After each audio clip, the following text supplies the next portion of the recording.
So as people start to trickle in, thank you for being here and coming back to another, as I say, delicious dose. You may laugh at my silliness or corny jokes of 7 by 7 by 7. And you may be getting a little behind the scenes of the storyteller's talking story. That's a bonus. You don't need to pay any more to have that. So we're going to wait about 5 to 7 minutes before we introduce our first storyteller. As you settle in, relax. You will be muted for now, just so that the storytellers can have the stage. I'm going to put a couple of questions in the chat. The first one is, and I'll also say it, is where are you this evening? Where are you joining us from?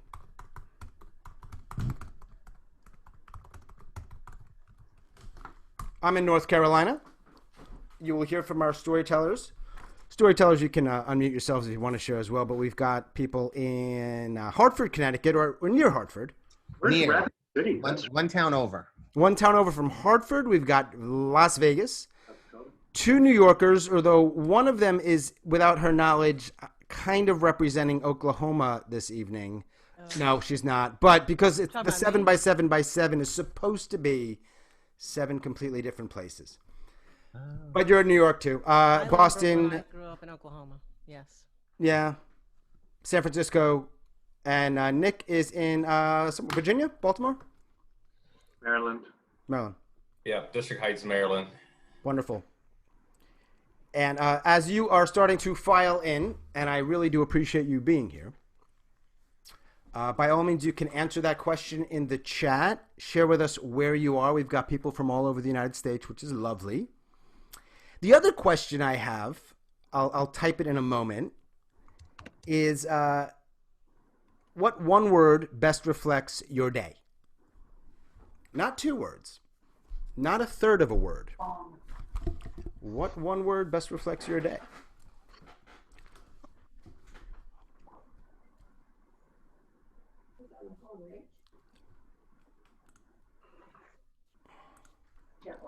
Duolingo. Hello to. I'm going to run down our guests, and then we're going to get started with our first storyteller. So hit Ruth, Anna, Angela, Anna Perky in, I believe, Chicago, James Cooper, North Carolina, Glenda's in Arizona. There's a lot of people. Nick is one of our storytellers. We've got Vegas. We've got Tracey in Hewlett, Long Island, one of our storytellers. Hi, Steph, who seems to be from 7 different places. I think she's in Chicago now. I see Howard here in Minnesota. Gail is in Brooklyn. She's one of our storytellers. And let's just answer this question, if you would, before we get started more formally. And that is, how do you feel today? What's one word? Ambitious, magical. Gail, you didn't follow directions. Sorry, It's okay. Therapeutic. Wasn't listening. Fulfilling. Good words. Myra is telling me that it's a repeat question. I may have asked this question at another one of our events. If that's the case, I just think it's a really good question. Philly. Great.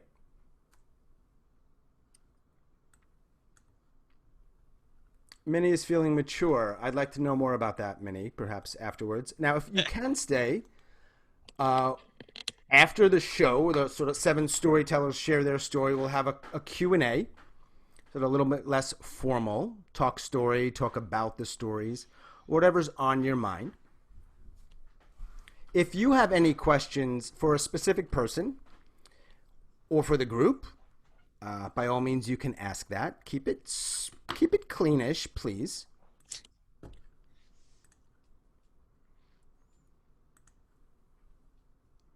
Very good. And I will ask, Howard, I see you here. You tend to be someone who asks, I think, compelling questions. So I'm going to put you on the spot. Would you please put in the chat a question that people can answer? Jill Stanton and Shane is here. Shane Hendricks, good to see you both. We're going to get started in a couple of minutes, more formally. I know we've kind of already gotten started. I do want to thank everyone for being here. I know there's a lot of ways you can be spending your Tuesday evening, so to take an hour and a half and spend it with us, I really appreciate. Stephanie says, I think we should all message the same thing. Aha, Stephanie, I can see that. You see, you realize that, right?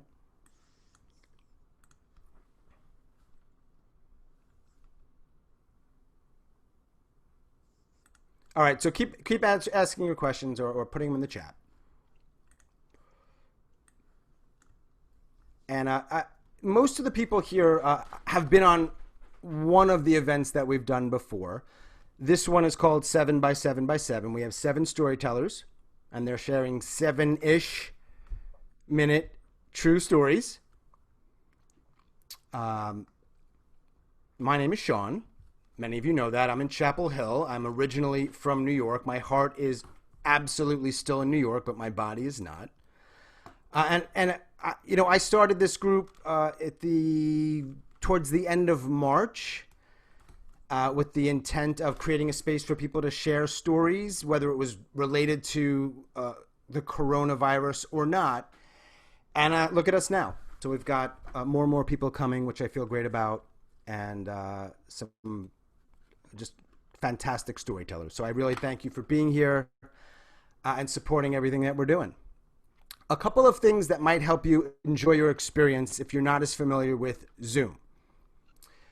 You have an option to view this on either speaker or gallery mode. I prefer speaker because you will get a big shot of the person sharing the story and just them. And that's speaker mode. Or you can use a gallery, which is a bunch of photos or pictures. I think for most people that should be on the top right part of your screen, particularly if you're a laptop or desktop. Not as sure on an iPhone or a smartphone. It's a little bit different. The other option is, I think for most of you should be to the right if you're on a laptop or desktop, is a chat function. And by all means, ask questions or leave comments for the storytellers. I'm sure that they'd love to hear how you feel about what they've shared. Again, I'm going to ask that you keep yourselves muted while the storytellers are sharing, just so they can have the opportunity to share without any interruptions. And then afterwards, we'll have that Q&A, and we'll be less formal, and you can unmute yourselves, and we can talk. So I want to get rolling with 7 by 7 by 7. Our first storyteller is a middle school teacher, and he is a San Francisco Grand Slam champion. Now, perhaps most important, last week, our first storyteller was in a competitive open mic with several very good storytellers. And one of those storytellers was me. And he crushed us. And am I bitter? Yeah, a little bit. But not bitter enough not to invite him on the show, ask him to not only share his story, but share his story first. So without further ado, please give it up for our first storyteller, David Rodriguez. Thank you for that, Sean. Thank you for that nice introduction. Gonna take a little risk tonight. Tell a story I haven't told before.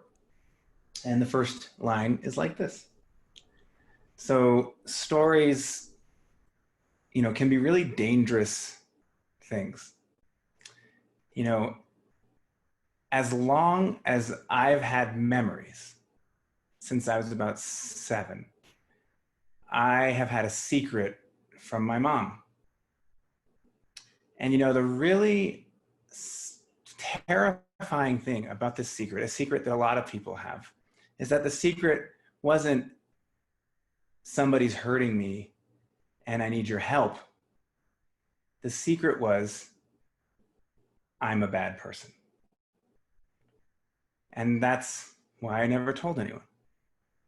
But I was just desperate for a narrative. A 7-year-old with things happening to him he didn't understand, desperate to find a story that made sense, And I found my first narrative at church. And this particular church was called the Oprah Winfrey Show. And, you know, it was this episode of Oprah where she was sitting with a sex offender, and he was telling the story of how he himself was assaulted when he was a child and drawing like a connection to who he'd become as a man. And even though the whole purpose of this groundbreaking episode of the Oprah Winfrey Show, where she actually came forward as a survivor herself, was to get people like me to come forward with their stories, somehow all I heard was that sex offender on the stage, that's what your future is. That's your story. You know, and I would just like it if I could, you know, be a little indulgent here and ask everybody to close their eyes. And I want you to imagine going through life, having your trauma triggered every time you see Oprah Winfrey. All right, she wasn't doing me any fucking favors with that magazine, let me tell you. There's like no escape, you know? But of course, later I like became an adult and I realized, no, you were not destined for that fate. And, you know, you were a victim. And I gained kind of like an academic awareness of the fact that it wasn't my fault and all these good things. You know, eventually did tell my secret to some close friends, but, you know, I had a choice to make. Like, do I tell my mom? You know, and I just was thinking of my mom. My mom was my hero. You know, she was a single mom. You know, when my parents got divorced, she bought this house she could not afford so that I could stay in the same school district and keep my friends. And I didn't have the heart to tell her I didn't have any friends, you know? But like, she would just like, she could like move time and earth. She somehow could work 12 hours a day and just like make it to my track meets, like right in the nick of time. You know, she would like found a way to go faster than light speed, you know. And I remember when she dropped me off at college, she said goodbye. And I said, can you stay one more day, Mom? And she called to see how expensive it was. And I could tell that it was expensive, but she hid that from me and she stayed one more day. And I remember walking into my dorm room as she sat and stood by her car in the parking lot, and she just stood there watching me until I entered into adulthood. And I just thought, you know, I should carry this one, this secret. I should carry this because she'll blame herself that she let, you know, and I just want to carry this one. And as I went through life though, you know, I had some successes, but like there were things inside of me that weren't whole, you know, and failed relationships, self-destructive behavior, and then a divorce. And I just got into this low point, you know, that inconvenient truth that you don't really like step forward until you hit a low. That's bullshit. But unfortunately it isn't bullshit. So there I was at my low, and I got into therapy. You know, I called, you know, and it was, you know, again, this is not a convenient narrative. I got into therapy after a few sessions. I talked about what had happened to me for the first time. I was sobbing. It was a breakthrough. And then I quit therapy and didn't go back for 5 years. Until another low. It takes more than one sometimes. Remember the theme, narratives are dangerous things.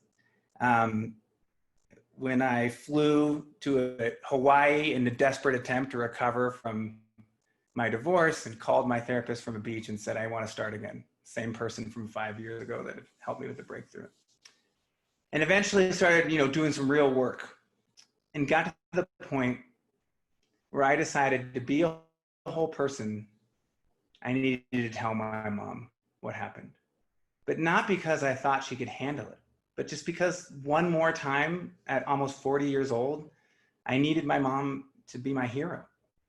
I needed her to sacrifice one more time for me, for my life. So I drove over to her house. I had this whole thing rehearsed. I was gonna time it for, my stepdad was there, so she would have a support person there for her, and I got there and he wasn't there, you know, but I was like, I had to go through with it. I sat down on the couch, and she had that like mom spidey sense, like that superhero spidey sense. She just knew something was up, right? And I said, Mom, I need to tell you something. And she gripped my hand so tight, it scared me. Like she was saying, like, I know I need to go kill somebody and I need you to get this out so that I can go do it as quickly as possible. Like, my mom was an intense woman, you know? And in that moment, I got scared and I thought, what could I say that could match this emotional moment that wouldn't be this horrible truth? I literally was like rehearsing, I have terminal cancer, you know, in my mind. Like, could I live with that for the rest of my life? Could I just live this life having terminal cancer? And no, obviously that wouldn't work. I have to say it. Like that, I have to say it. I have to fill this empty space with this horrible truth, you know. And I said, you know, when I was a kid, my babysitter was a bad person, and then she squeezed my hand again, somehow tighter than the first time. Completely, just from that one sentence, understood everything. And she somehow, with her superhuman powers, managed to fill the next 30 minutes with the 30 years of love that I had denied myself. It was a miracle. And it was a turning point in my life. But then I unfortunately had to come back to the theme, which is that stories are dangerous things. Because I was driving in the car with my mom one day, really feeling like this renewed sense of life, that I no longer had this burden that I was carrying. And I told her, Mom, you know what? I never really thought about when you were going through the divorce, when, you know, you were working all those hours, you were also getting your PhD. Like, how the fuck did you do that, Mom? You're incredible. And she just took this painful breath. And she said, I think about that all the time. And I was just mystified. Why does she have this pained look on her face? She said, if I hadn't been so selfish as to get my PhD, we wouldn't have had to hire a babysitter. And that just crushed me, you know.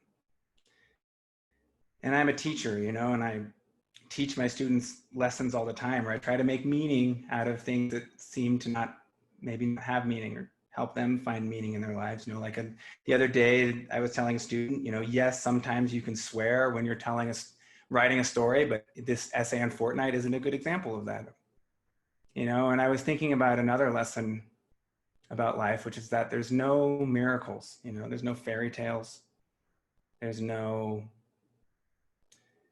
soulmates, there's no magic, you know, but there are mothers.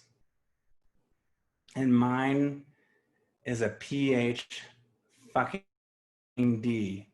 and my personal superhero. Thank you.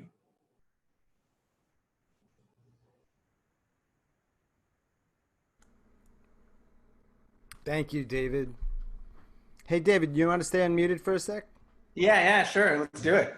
No, because I know when you share a story, you may not want to necessarily immediately talk, particularly that kind of stories. No, for me, it's the opposite. It's the opposite. It helps me like unwind after it. So no worries. Yeah. Yeah. Well, my question was more about your teaching. I have a lot of questions, obviously, about that story, but those can wait. I'm just curious. Sure. Are you still teaching? What has that been like for you? You know, it's been weird. You know, I think that I really took it as like a call to arms to give the kids like the best experience possible. Yeah. I had the most overproduced graduation that you could ever imagine. It was like insane. Like it was like a joke. Like the kids like came stage like Beyonce or something. Like it was overproduced. And I realized that I was putting so much of my emotional feelings and my own sort of loneliness around this COVID thing and pouring it into my students. And that we just had our last day of school. So I'm like in this new reality where I'm not making my life about them from morning till evening, trying to salvage this experience for them. So it's been really positive, but a little postpartum with the school year this year, whereas normally it would be like super relieved it was over. Yeah. Well, that was really powerful. And thank you. There's some overlap I have, and I'm imagining other people have here as well. And a few people I know are putting some messages in the comments to you, so check them out when you get a sec. Sure. I believe they're kind things like "What a great story, thank you." And some people on here know that I used to be a teacher as well. I didn't last as long as I think it seems like you've lasted, but I did have hair like you when I started teaching, and it helps. Exactly. Yeah, I have no doubt that you did a really good I'm sure that their graduation was kick-ass, even if it was a little overproduced. I'm sure they enjoyed it. This story, I taught storytelling to my students, and I was originally this was going to be a grand slam. I had a grand slam on April 7th, and I was going to tell this story. It was the one that I was working on. But that was going to be my first, like, not funny story that I told live. It was going to be my first, like, try, like, a totally serious story. And I was going to have my students there who were the same age I was around. I was actually twice, which I didn't story by two different people. And they were the same age I was at that time. And so they were going to be sort of in the audience. And that would be like worked into it. That's why I had the line about my students at the end. I don't know if it really worked in this context, but yeah. So wow. This story has been like inside of me for months. It was like COVID made me like just keep holding this inside. So I'm very grateful for this safe space you created to be able to finally like tell it. Happy that you did it, man. And if this is the story that you've been waiting to tell, I'm just going to assume that little story you didn't pay much attention to, in which you kicked my ass, was just a random little thing you put together last minute, like whatever. Let's not make it about me. I appreciate what you did, David. Great story. Let me introduce you to our second storyteller. Great job. So our next storyteller this evening, he is a director, a writer, and a performer, and he is the author of Gambling Wizards. And he's the co-host of the Gambling with an Edge podcast. So if you are a podcaster like I am, check it out. He ran the Las Vegas Story Slam for 2.5 years. It's not happening anymore. I'm not sure the story behind that, but I am curious. And he also helps curate storytelling shows for a public fit theater. Joining us from Las Vegas, give it up for Richard Munchkin. Thank you. It's 3 a.m. I'm 25 years old, and my telephone is ringing. And I know who it is. It's my friend Mary. And I answer it, and she's crying. And I know that Mary sleeps with a loaded .38 on the bedside table next to her. Not because she is worried about intruders, but because this may be the night that she decides to take her life.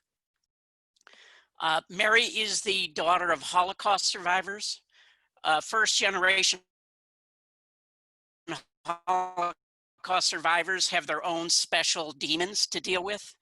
She has problems with drugs and alcohol, and although she can go out on stage in front of 1,000 people, she is terrified to walk into a mall. And a sneer or a nasty word from a clerk can send her into a tailspin that lasts a week. And I love this woman with every fiber of my being. And what makes her different is that she is willing to do absolutely anything to make the pain stop. And so she gets into therapy, and she goes 3 times a week, and he says, you have to stop using drugs and alcohol. She says, okay. She goes to AA. She goes 2 or 3 meetings a day. The therapist says, you have to go get a job, any job, but you have to go 5 days a week. And the only job she can find is in a boiler room where they sell crap over the telephone to people. And she has a boss that treats her like absolute shit, but she suits up and shows up every day because she believes when the therapist tells her if she listens to what he says, things will get better. And as I say, I love her, and I know that she loves me, but maybe not in the same way. And besides, she has a boyfriend right now. But I think, if I just hang around long enough, one day she's going to wake up and go, oh my God, the perfect guy has been standing right in front of me all along. And many is the night that she will be in her bed with her boyfriend asleep next to her, and I will be in my bed with a girl asleep next to me, and we will talk until the sun comes up the next morning. But we're kind of like magnets with the opposite polarity, and every time we get too close, some force just pushes us apart.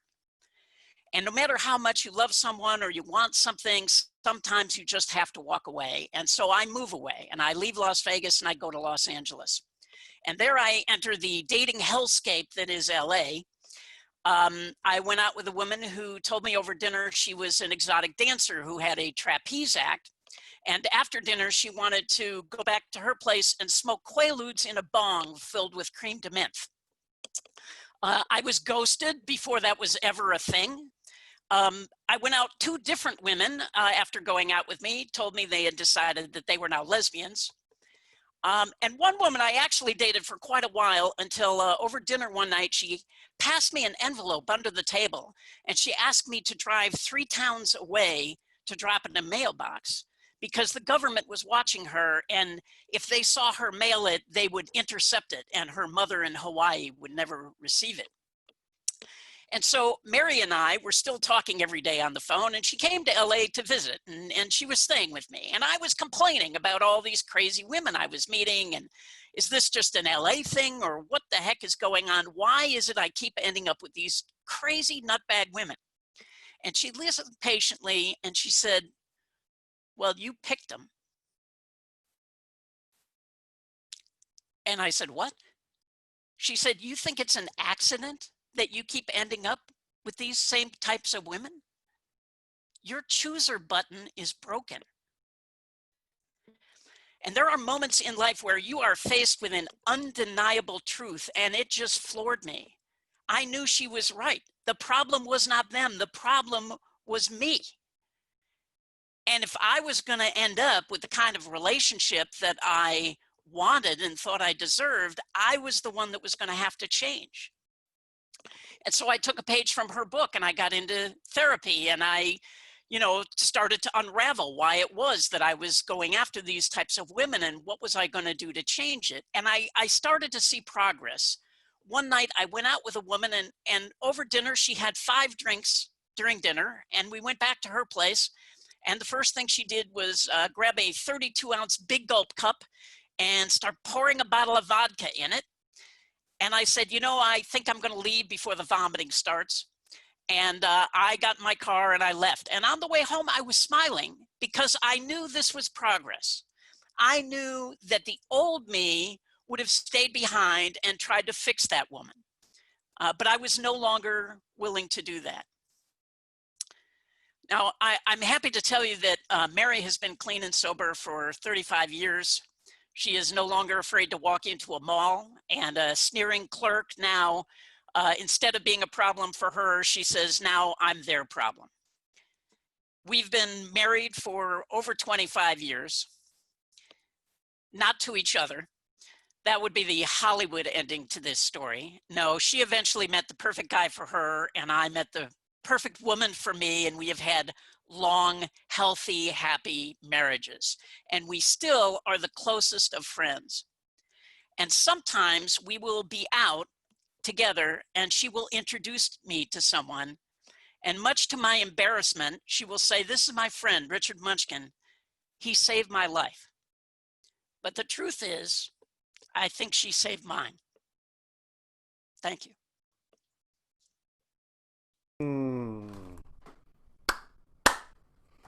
Richard Munchkin, you dog. Great job. Oh, thanks. You know what I'm talking about. Yes. Yeah, you do. It's Great a hard job. story for me to tell, actually, but I think you did a beautiful job. And I'm not much of a blowing smoke up people's butts, so yeah, you did a great job. You started with a gun and you ended with the sort of bow. That's magical right there. Wow.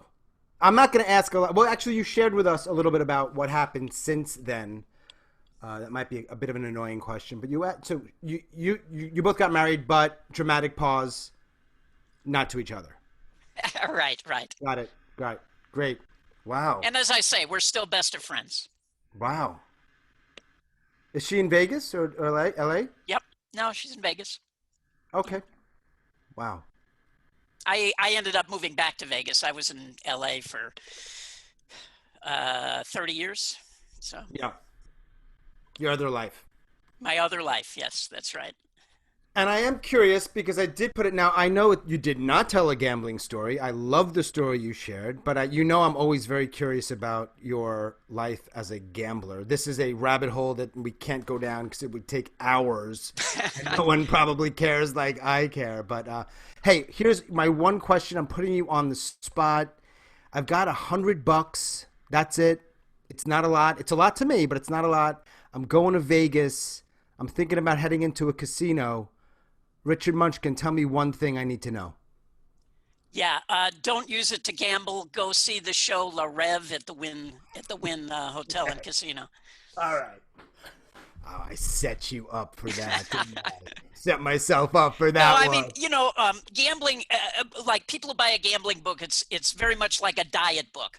They want to read the book and wake up thin. And then when they actually read the book, they realize, oh, you mean I actually have to do a lot of work? So professional gambling is a job. Yeah. Also explains why I'm kind of fat, but that's irrelevant.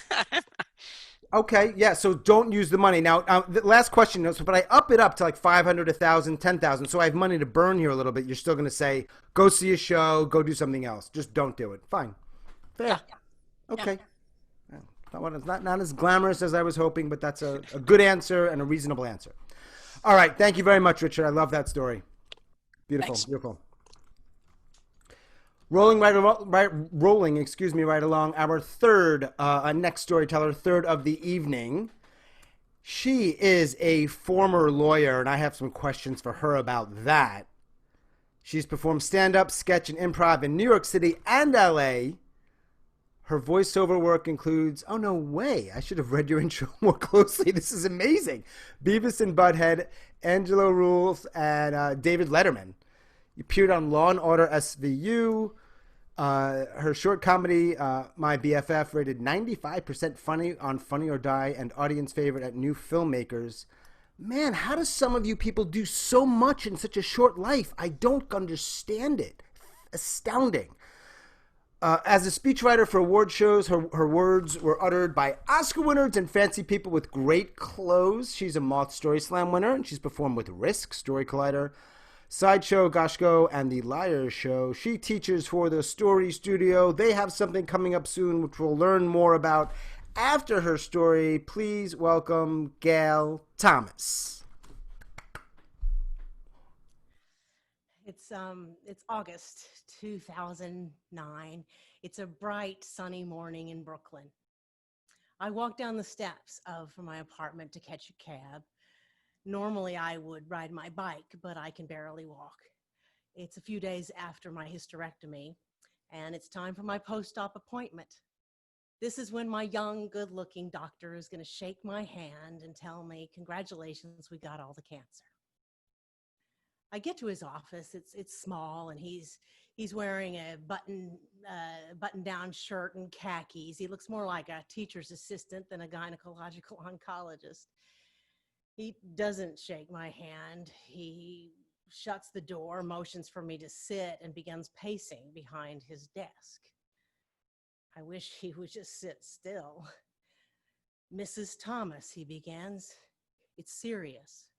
The cancer has spread from your uterus to your ovaries. I don't know if we got it all. I don't want to give you false hope. False hope? I'm like, that's an oxymoron. Hope is not false. He continues, I don't say anything. Mrs. Thomas, it's stage 3 metastasis.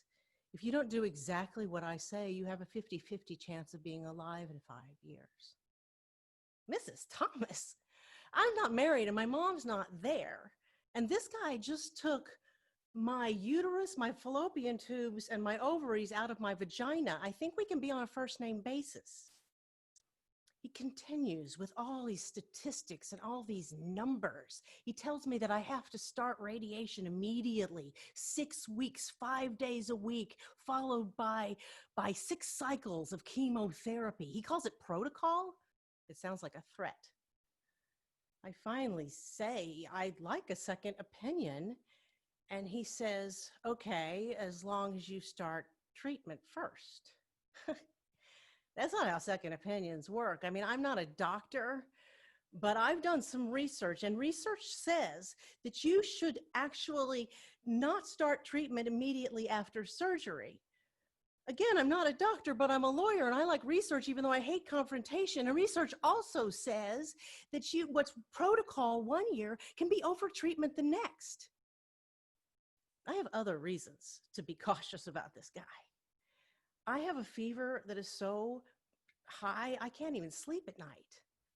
And there's so much drainage coming out of my body that when I walk my dog at night, I still go through my adult diapers. I can't even make it half a block. And I woke up during surgery. I could hear him yell at somebody. She's not supposed to be that bloated, and I fell back down. I never told him that, but I asked him about side effects, which he does not want to talk about. So I just walk out of there in a daze. I walk through this waiting room, which has all this dingy furniture, which I never noticed before. I'm thinking, did I just pick this guy because he's good looking? I've made that mistake before. But I don't have time to cry. I have to give myself a medical degree overnight. My family is asking me all these questions, what they're supposed to do. I don't know. I've never had cancer before. So Dr. Google tells me about side effects. They include neuropathy, lymphedema, nausea, uncontrollable flapping eye movements. That's from the nausea medication. I'm a crazy mad Googler by night, but I try to be a good patient by day. So I go to the radiation simulation appointment and I lay down on that cold steel table while the nurses and the technicians measure my pelvis for this mold that's going to put radiation to my body 30 times. And they give me these little tattoos in a triangular shape, zit, zit, zit, just target the radiation and make it sure it goes to the same place 30 times. It doesn't feel right, but I tell myself, well, this is the price of living. And then I go into the next room and I meet the radiation oncologist. He stands in the doorway for a few minutes and he looks at me and he looks at my chart and then he looks at me and he looks at my chart like he's trying to decide between the two of us. And then he sits down in a chair about 6 feet away from me and I feel like he's holding my hand. He's got these droopy eyebrows and he says, you know, I've been looking at your chart and there's a chance that you don't have metastasis at all. You don't have advanced cancer. You have 2 primary cancers, both early stage. And if that's the case, you don't need any treatment, no treatment at all. I guess that's why you need a medical degree. 2 cancers is actually good news. And this is real hope. This is not false. I go home and I am energized. I mean, research is fun. I've got a purpose now. I'm asking everybody. My yoga teacher tells me that I should eat a raw onion every day. I won't have friends, but I won't keep cancer. My Dominican handyman stops by with an Alvera plant. And my brother is like Rambo. He's like, do it all, do it all, do it all. Finally, after talking to all these doctors and getting all these pathology reports, I get one that agrees with the oncologist that says I have 2 primary cancers and there's no treatment necessary. So I call up my bully, good-looking doctor and I say, you know, how about this? He says, Mrs. Thomas, your life is in danger. You must start treatment immediately. And then he goes on vacation and I break up with him. By this time, I have found Dr. C, a kind, tall, skinny doctor with white fuzzy hair who looks at me with kind eyes and tells me, you know, Gail, it's your choice. It's up to you. I'll support your decision and we'll do the research together. And he doesn't laugh at me when I ask him what's the least amount of treatment I can do without seeming suicidal. That was 10 years ago. I didn't do any radiation. I did 3 cycles of chemo. I still have those little tattoos as a reminder that I can stand up for myself. I haven't had cancer since then. And on my last visit with Dr. C, I told him that I was starting to tell this story to people. And as he walked out the door, he turned and he looked back at me and he said, I don't usually tell my patients this, but I had cancer too, and if I hadn't gotten a second opinion, I wouldn't be alive today. So I guess he stood up for himself too. Thank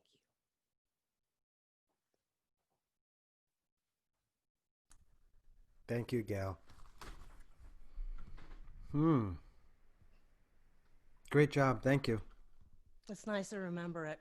I'm not always so good at standing up for myself anymore. Hmm. How do people, you've shared that story before, I know, Yes, at some it's points. a, How do it's a people respond?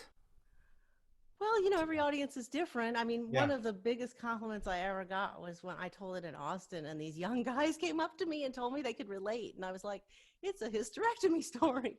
So Right. I thought that I must have hit the universal theme, Right. which is by, so that was, it's fun to share it. People like to say that, I want to inspire people to take care of themselves. So I hope it Right. does that. I mean, in most like basic storytelling classes, we learn, right, that it's never really just about the hysterectomy. Mm-mm. It's never really just about the, yeah. It's words to live by. Right. I try. I certainly try. I wanted to ask you a question that's not related to your story. Is I saw something online recently Yes. that you, I believe, are facilitating something. Can you share with us what that is? Yeah, well, webinar? Cindy Freeman, who's the senior storyteller at Story Studio, is facilitating, and I think I'm going to tell a story and just kind of assist.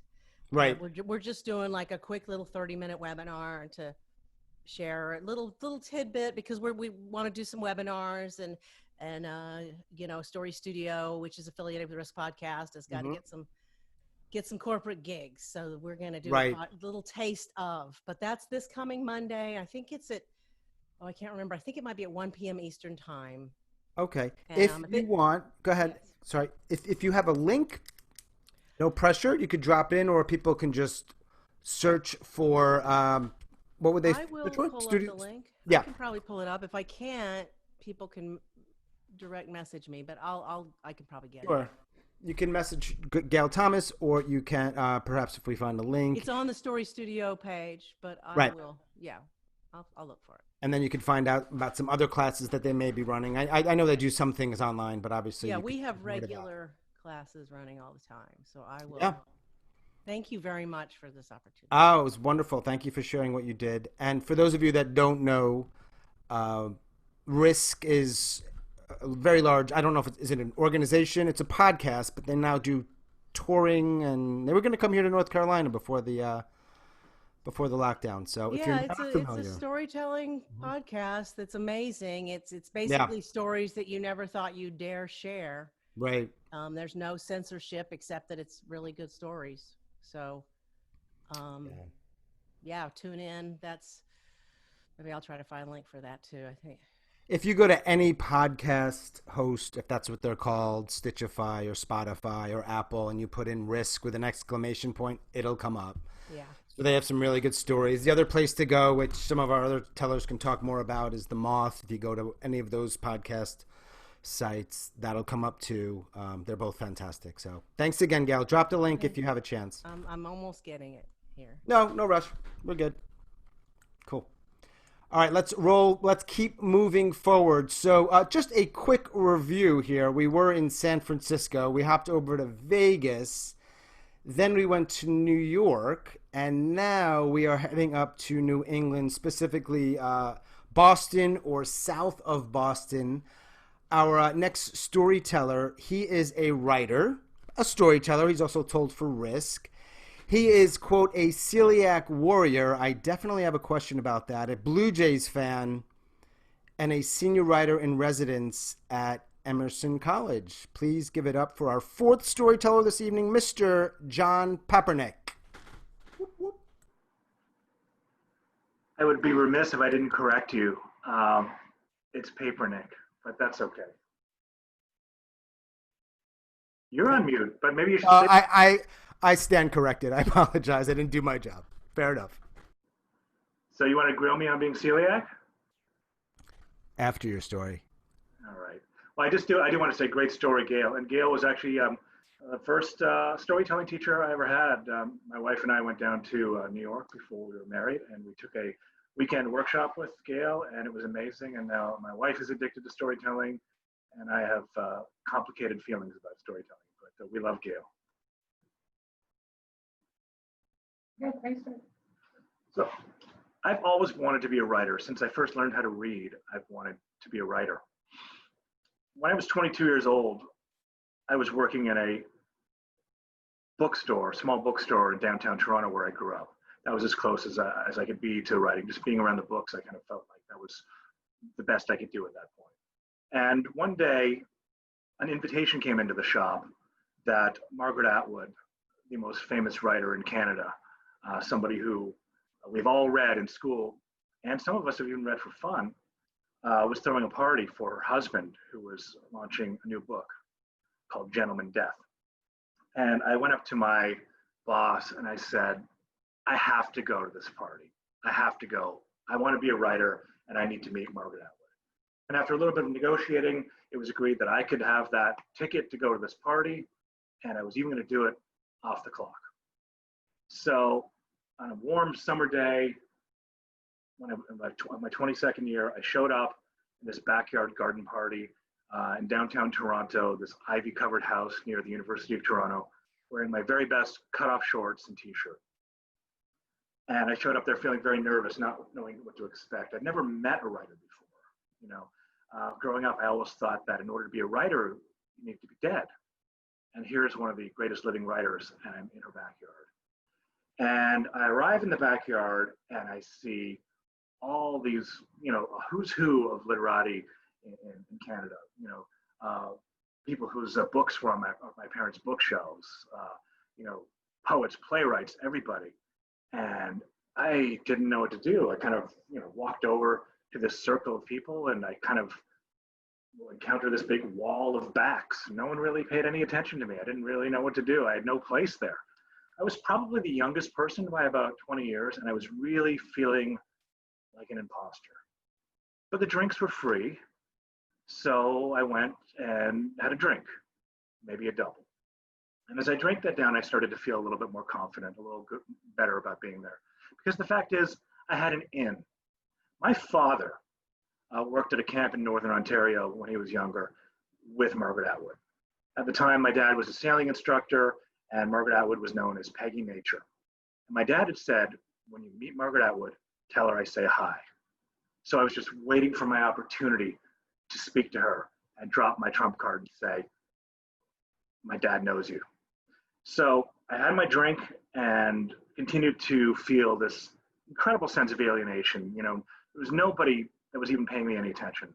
But finally, the man who was being feted, her husband, came over to me. He was a skinny, older man, bald with a white beard, kindly man. And he came up and he started talking to me. And I don't think I'd ever felt more grateful in my life to have somebody speak to me. Because again, I felt totally invisible before that. And we started talking, and I said how I wanted to be a writer.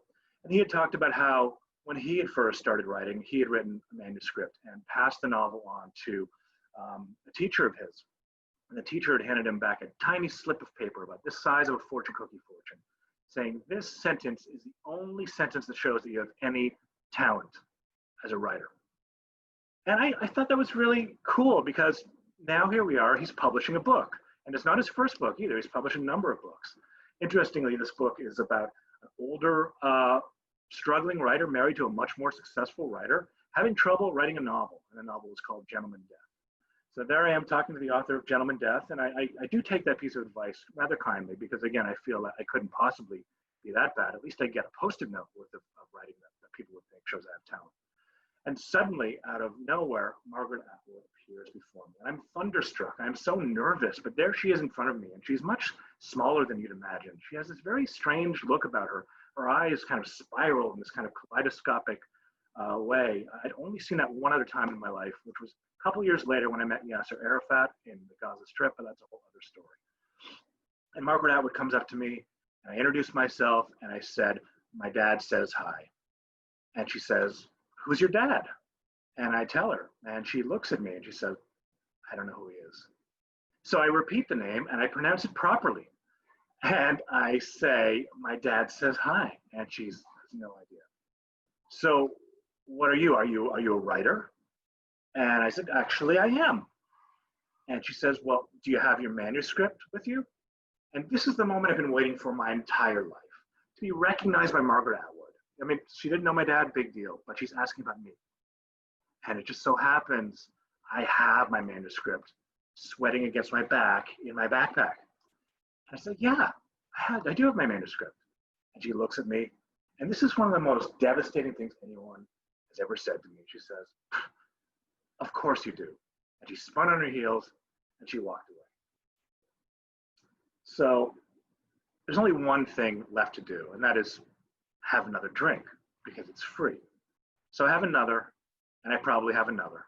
And again, I just feel completely lost, but I can't leave yet because I built this up so much. I'd never met a real writer before. There's a future Booker Prize winner standing there. There's all kinds of famous writers, and maybe eventually I'll get the balls to go and talk to one of them. And suddenly I see a young girl around my age. She's blonde hair, kind of curly blonde hair down to her shoulders, blue eyes. And she comes over to me and she says, "Hi, how are you?" And I say, "I'm fine." I'm thinking, now that you're here. And we start to talk, and we really kind of get along. We start talking about books and everything. And I feel like maybe I do have a place here finally. And suddenly, out of nowhere, again, I see Margaret Atwood's head kind of periscope up from a crowd of people. The bloodhound scenting her prey. And she says, "Jess Atwood, it's time to drive your grandmother home." And before I know it, Jess Atwood is gone forever from my life. But Atwood comes over to me, and here's another chance to talk to the great writer. And she says, "I see you've met my daughter." And I say, "Yeah, she's really interesting. We really she's only 16 years old." And she turns around, and she spins on her heels, and disappears again. Now, at this point, I'm feeling kind of defeated. But I'm 22 years old, and the drinks are free, so I have another drink. Now, at this point, I've had about 4 drinks, and I'm feeling pretty good about myself, but I decided it's really pointless to try and talk to any of these other writers. So eventually, one of these writers will publish one of my books about 10 years later. But it's time to go. But I have to go to the bathroom. I mean, there's only so much that you can carry. So I leave the garden party and go into the house, which is kind of lit with nice smelling candles, and there's a wooden floor and kind of nice art on the walls. And I find my way into the bathroom. I get in there, I close the door, I take a deep breath. It'll be okay. If you didn't kill me, I'm still here. Still got a chance that I could be a writer. And I open the toilet seat, and I see next to it, there's also a cat litter box. So there's a toilet and there's a cat litter box. And, even though I'm 22 years old, I'm also a 12-year-old boy, just like all of you are. Anyone out there, Richard or David or anyone, Sean, you've all been 12-year-old boys before. And a secret for all the women out there, you probably know this, we're always 12, permanently 12. So growing up in Canada, there's a thing that we do in Canada when it snows, big snowbank, you'll take out your thing and you'll, kind of leave your signature on the snow. You'll pee all over the snow. And this is my moment. I'm thinking, she didn't remember my dad, but I could leave my mark here. I could leave my name for her to remember. I could leave my dad's name for her to remember. So she will always know that I was there. So I peed in the cat litter box, and I was never invited back. Thank you. Thank you, Mr. Papernick. Wow. Okay. I wasn't expecting that ending, but I guess any great ending is often unexpected in some ways, right? Of course. I had no choice. It feels to me like it was the only possible. Yeah, of course. Of course it was. Now, do those 4 words, "of course you do," sting to this day like few other words have stung? Yeah, they're pretty bad. I've met some other nasty older writers who have been cruel to me as well, but that was the pinnacle. Yeah. And about 8 years later, I did publish my first book, and I got a full-page review in the New York Times. And it was the review was done by the son of Canada's other great writer, Mordecai Richler. So I felt vindicated, but it still stings. There's always be somebody who's going to denigrate you and make you feel that you're not worth it. Always. But I've gone on to read some of Atwood's books since then, and I do appreciate them. She is an excellent writer, but I dare say not a good human being. I don't know if this is really relevant, but I looked at you as more of like a 14, 15-year-old. So I don't think 12 is... I don't think you're doing yourself any justice. Let's be reasonable about it. Okay. By the way, when you're in a story and you say something like Yasser Arafat, but that's a different story, and you're begging me to now ask about that at some point, not now, but maybe afterwards or another day, because it sounds... I can tell that as a story one day. You can tell it as a story. I did tell. I'll tell that as a story one day. Of course you will. Of course you will. We won't talk. If you can hang on afterwards, I also want you to share with us the storytelling series that you had going for a little while. Sure. If you buy me a drink, I'll do anything. I will buy you a drink, and I think it was called Doing It in Public. I'll leave it there so it whets people's appetite. And if they want to hang on after, you'll tell us more? Sounds good. Awesome. Thanks very much, Jon. Great job. Let us move on. Let us move on to, for this lovely evening. We have had 4 storytellers. We're hopping back to New York now. Our next storyteller is both storyteller and story coach. Her true stories have been broadcast on NPR, the Moth Radio Hour, and on the Risk and Story Collider podcasts. And we will put a link to her website where you can find out more. Please welcome Tracey Miller Segarra.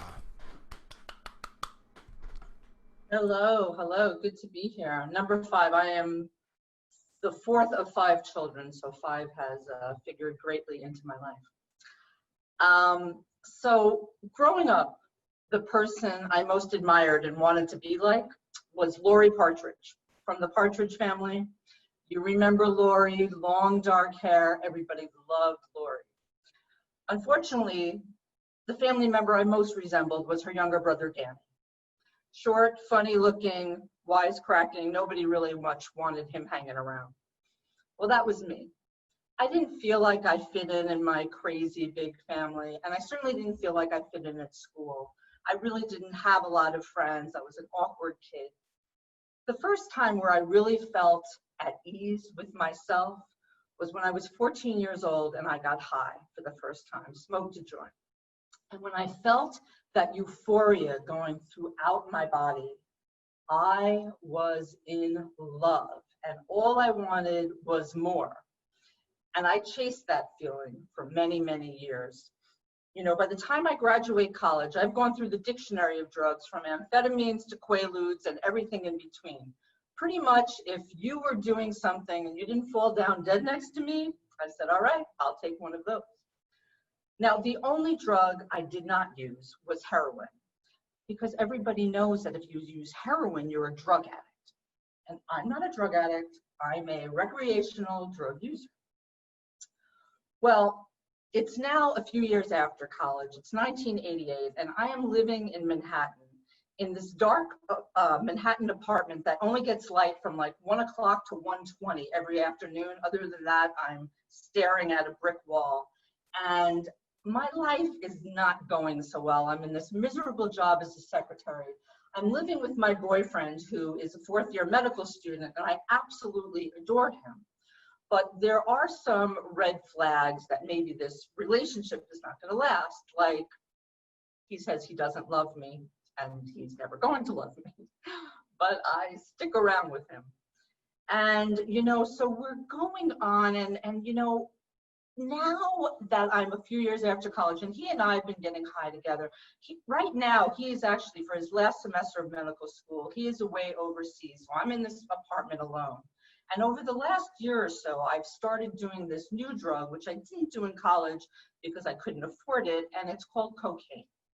And unlike all the other drugs that I've been doing, which I could pretty much take or leave, although I took them a lot more often than I left them, cocaine is a whole nother ballgame. Cocaine talks to me. Cocaine whispers things like, you can do another line or two. That's not going to stop you from going to sleep and being able to go to work the next day. Or you definitely should meet this guy at the bar across the street and start doing his cocaine all night, a Colombian coke dealer, and then invite him back to the apartment where you are currently living alone, let him in there and do his coke all night, which is what I've been doing. It's now April of 1988. I've been telling this stranger my entire life story. It's 10 o'clock. My sister's wedding is the next day, and I realize I got to get this guy out of there. I got to get some sleep. I got to get my shit together. So I get this man out of my apartment without being raped or killed, so yay me. But now I'm here in my apartment alone. And if any of you have ever done a stimulant like cocaine, you know there is no way I'm going to go to sleep for hours and hours and hours. So the only thing I can do is to turn on the television. It's the 80s, that's all I have. So I turn on the TV, and at one point, this commercial comes on. Those of you who are a little older will remember. There's a guy, and he's got an egg, and there's a frying pan, and he cracks the egg in the frying pan. This is your brain. This is your brain on drugs. Any questions? And for years, I have been getting high in front of this commercial with my friends, laughing at this commercial. But for some reason, this morning, I'm not laughing, because it suddenly dawns on me that he's talking about me. And I get scared for the first time in my life. For many years, I've been telling myself, I know I'm going down this wrong path. I'm doing maybe a little bit too much, pot or a little cocaine, maybe it's a little too much, but I'm going to double back. I'm going to start over, and I'm going to start doing what I'm supposed to be doing with my life. But on this morning, for the first time, I get scared. I get scared that I'm not going to be able to find my way back if I keep doing what I'm doing. So I do something completely out of character for me. I call the number at the end of that commercial. And I get this guy on the phone, and for some reason, I'm just totally honest with him. I tell him, my boyfriend's going to be leaving me, and I'm in this miserable job, and my life is a mess. And I remember at one point, he tells me, I ask him, I say, what do people do for fun if they don't get high? And I honestly didn't know. I really didn't. It was an honest question. And so he starts telling me about this party, this fellowship that every year on New Year's Eve, they have this party. And one year it got really raucous. And a neighbor called the police. And somebody at the party was like, oh shit, the cops are here. What are we going to do? Until somebody else looked at them and goes, what do you mean, what are we going to do? Flush the cookies down the toilet? And when he told me that, I laughed, and it was the first time I laughed like that in a long time. And he convinced me to go to this meeting. And I knew nothing about meetings or recovery. And even though I hadn't slept, I'm like, all right, I'll go to the meeting. But my next problem is, what am I going to wear to this meeting? Because there's going to be drug addicts at this meeting. And I'm not a drug addict, but I want to fit in, So I wear this ratty t-shirt, jeans, I haven't slept all night, so I figure that'll be good. And I get to this meeting, and I walk in, and I don't know what anybody says, but I sit down, and something comes over me just listening to these people. And I feel something that I haven't felt in, I don't know, maybe ever, which is that I feel safe. I feel like, I don't know why or how, but I feel like these people can help me. And so I keep going to these meetings. And a few months later, they invite me to go to this retreat. It's for recovering people, and it's upstate New York in Pauling, New York, and there's like these dorms, and there's this lake, and there's terrible food, meetings around the clock, and it's amazing. It's amazing, and I love it. And at one point during the weekend, one of my new friends, Tony, says, come on, Tracy, let's go paddle boating on the lake. So we go paddle boating on the lake.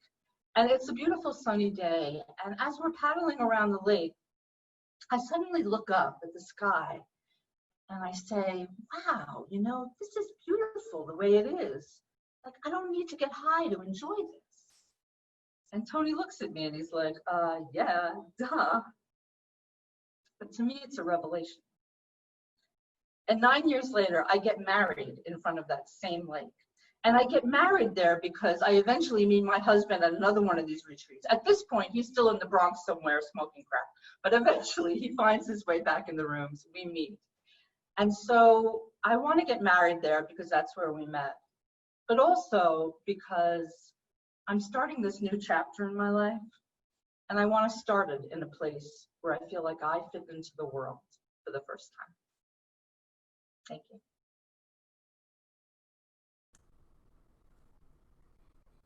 Thanks, Tracy. That's more than enough. Thank you for sharing that. Wow.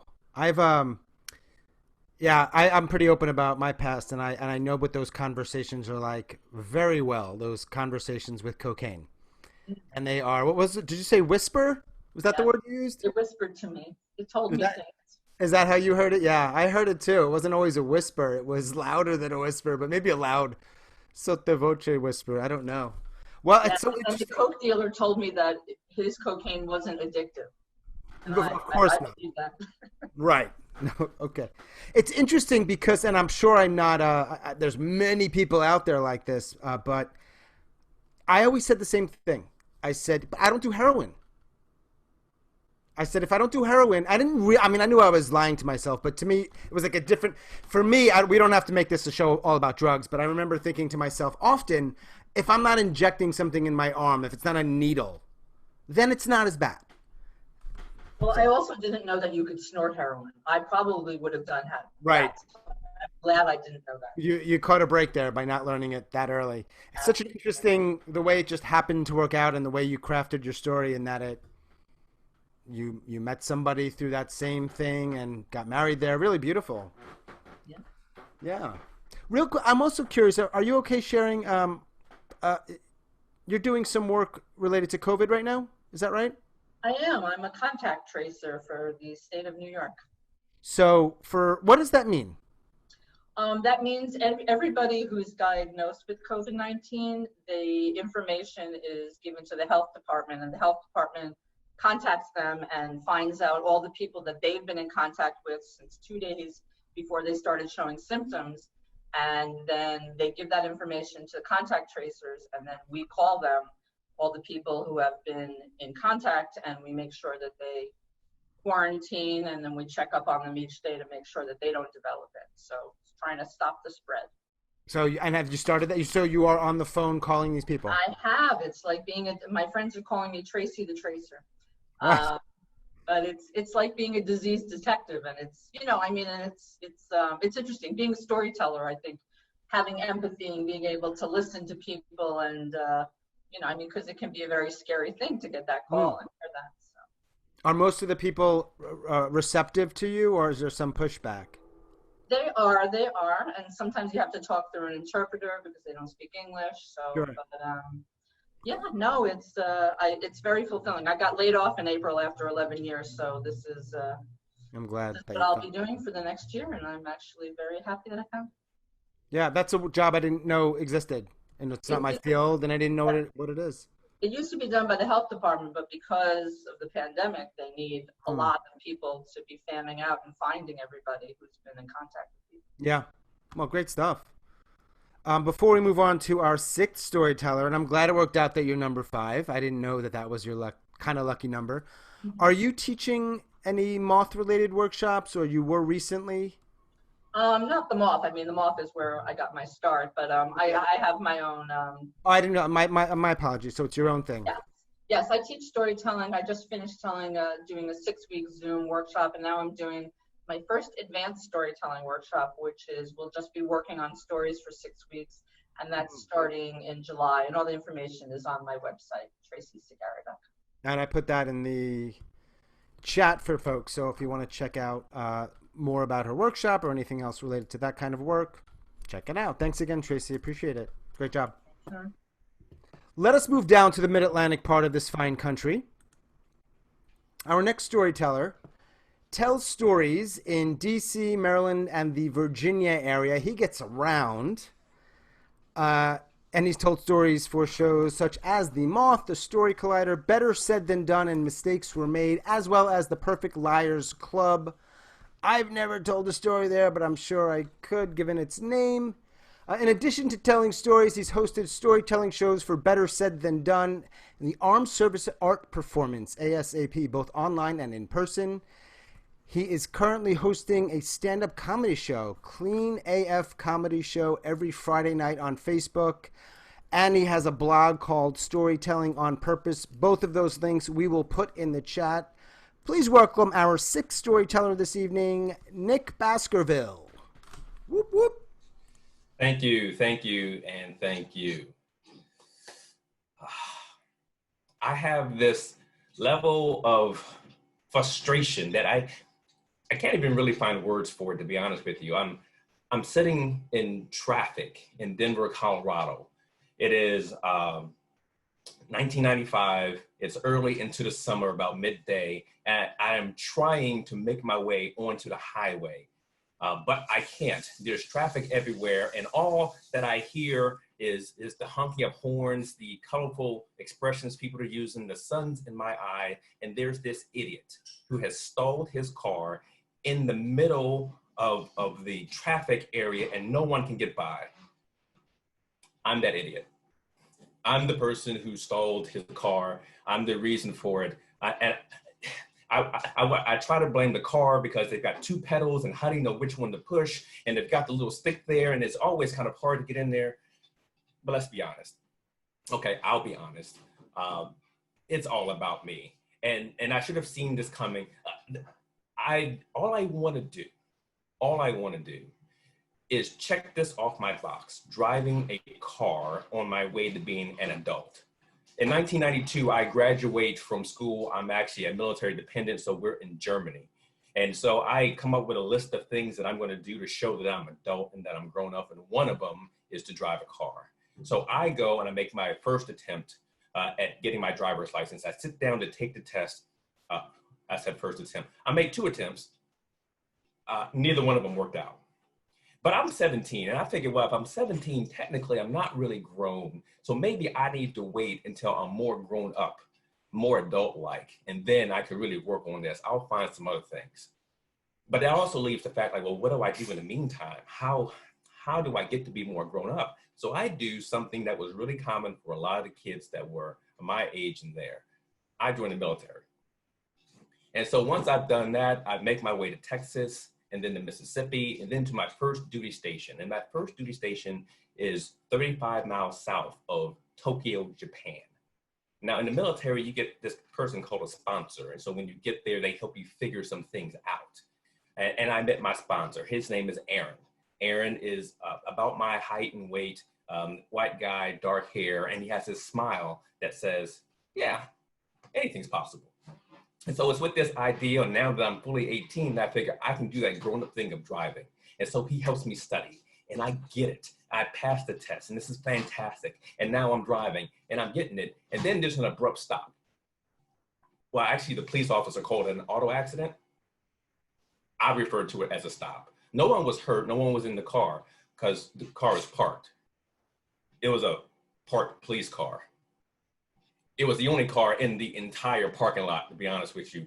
And the police officer has this look on his face like, I can't believe you did that. And I have a look on my face that I can't believe I did that. So I look at Aaron and he's like, anything's possible. And so I think to myself, maybe yet still I'm not ready. I'll put this driving a car thing on hold. And after all, it's Japan and their transportation system is phenomenal. And that works. Until I get my next duty assignment. It's in Denver, Colorado. I'm sorry, in Colorado Springs, Colorado. And where my barracks is and where I have to work is like 30 to 45 minutes. I have to drive now. So I go to the base, there on base, they have a place to buy cars. And I buy myself a 1995 Geo Metro. Now, I'm not sure how many people are familiar with this type of car. It is, so if you take a regular sized car and cut it in half and then put a hatchback on it and then smush it, that's my car. That's the one I got. And I have ordered it and I've sent it. It's going to be delivered in Colorado Springs. Interesting fact, you don't actually have to have a license to buy a car. And you may think, well, why would I buy a car if I didn't have a license? So one of the things the military taught me that is helping me grow up is that I understand that I make deadlines. And so now there's a deadline to have a license to go get this car that I am now paying money for. So I get to Colorado Springs and I pay a guy to be able to teach me, and he's showing me the moves and the sticks and everything else. And we do all the driving and I meet with him and I'm finished. I finished early. So the car's not ready. I don't want to lose my skills. So I borrow my friend's car. Well, he's not a friend. He's a roommate. He happens to like someone that I know. And so he's willing to let me use the car because he thinks he's getting closer. He has really no shot, but I don't tell him that. I am getting warmed up and ready to go. And this all accumulates in this moment that I am sitting in my car on a summer's day in 1995, and it has stalled twice because when I was practicing the second time, I used an automatic. And that's probably problematic when you decide that you want to drive a stick. So I take a deep breath despite the noise and the sun and everything else. And I do something with my feet and turn the key and it moves. And so I just jam the gas and we get into the highway and I'm going as fast as I can. Well, I mean, it's 3-cylinder, so fast is relative, but it's still moving. And I go and it takes me probably another 20 or 30 minutes because instead of coming to a complete stop, I normally just take right turns or I go into parking lots and drive in circles so I don't actually have to stop the car. And I finally make it there and I get better finally at using the stick. And even nowadays, I mean, I've driven everything from that Geo Metro to a pickup truck and to now I even drive a fire truck. Turns out though, even if you drive all that stuff, you may not actually get to be grown up. Thank you. Yes, sir. Bringing it from the Mid-Atlantic. Thank you, Nick. Sure. So how are your driving skills now? They're much better. Yeah. Because wrecking a fire truck, that's a lot more money and a lot more people that you have to explain things to. So I've definitely gotten better. Indeed. Wait, is somebody cooking something there and are they making stuff for all of us? I want some of that food. What's going on in there? That was great. That was a really interesting story. What year were you in Japan? What year was that? So I was there, let's see, 92 is when I graduated. So 93 to 95. Okay. I ended up doing I taught English there for a couple of years, but I missed you by a little bit. I always wonder when people tell stories about a place that I was in way back in the day. Like, I might have been seeing that. I obviously didn't know that then, and you would have never known that you were going to tell a story about that and me being here. It's possible, but in this case, not quite. You never know. So before we move on to our final storyteller of the evening, you have Clean AF. I think I know what that means. Comedy show Fridays, and that's on Facebook. Is that something that's Facebook Live? Yeah. So we have a Facebook group. So me and 3 other friends of mine, we're all clean comedians, and so sometimes trying to find a place to be able to do comedy where it's just, we want people to be able to listen with their kids or whatever. And so it wouldn't matter who was in the background or whatever. So anybody could watch it and there's no Yes. issue. Got it. Yes. All right. And then I put the link to that group in the chat. And I also put Stop 365. What is that? Yeah. So storytelling on purpose. So one of the things that I did is when I got into storytelling, I went to the mall and I was like, man, this is phenomenal. And someone was like, that's great. If you like this, there's another show over here. So I'll go to that show. I was like, man, that's phenomenal. And like, if you think that's great, there's another show over here. And I was like, well, where is one place for me to find like all of these shows? Mm-hmm. And at the time there wasn't there. And so I created a blog as a way to really kind of track the shows in our area. So DC, Maryland, and Virginia. And so, I mean, and anywhere in those places or states. So I've gone all the way down to the Western or Eastern Maryland and down in Southwest Virginia and wherever I can find storytelling to kind of let people know that this is where it's at and you can go there. And obviously now that we're in quarantine and COVID-19, the thing that I've been doing is just been posting from everywhere, because then what I start to think about is how can I help introduce people from DC, Maryland, and Virginia to storytelling places all across the world, and then vice versa. People from all across the world can now kind of see what we do in the DMV areas. Beautiful. So if you want to check that out, we put that link in the chat so you can, Stop Storytelling on Purpose, 365.blog. Got it. Thank you very much, Nick. Appreciate it. Thank you. Yeah. Our final storyteller this Tuesday evening is an award-winning elementary school teacher. I definitely have a question about that. He's also a columnist, internationally best-selling author of several novels, including Memoirs of an Imaginary Friend and 21 Truths About Love. I have questions about that, as well as the nonfiction title Storyworthy, Engage, Teach, Persuade, and Change Your Life Through the Power of Storytelling. I read that book. It is powerful. He is a 48-time Moth Story Slam and 6-time Grand Slam champion, whose stories have been featured on the Moth Radio Hour and This American Life. He's the founder of Speak Up, a Hartford-based storytelling organization. He teaches public speaking and storytelling around the world to corporations, universities, politicians, advertising agencies, the clergy, and more. Without further ado, our final storyteller this evening, please give it up for Mr. Matthew Dix. Thank you very much, Sean. I like a low bar. Please don't let that make you think that this is going to be any good. It's December 23rd. It's 2 days before Christmas. I'm sitting behind the wheel and I'm trapped in mall traffic. It's the worst, and it's my wife's fault because she has abandoned me. She's abandoned me 2 days before Christmas, and I'm in this car with the two most annoying and despicable people I have ever met in my life. They are my children. Clara is 6 and Charlie is 3. And if you ever meet someone and they tell you that they're beautiful beams of light, they are liars. These are rotten human beings because they are just like my wife. All 3 of them are like anchors attached to my ankle, trying to drag me down, slow me down, and keep me from getting the things that I need to get done.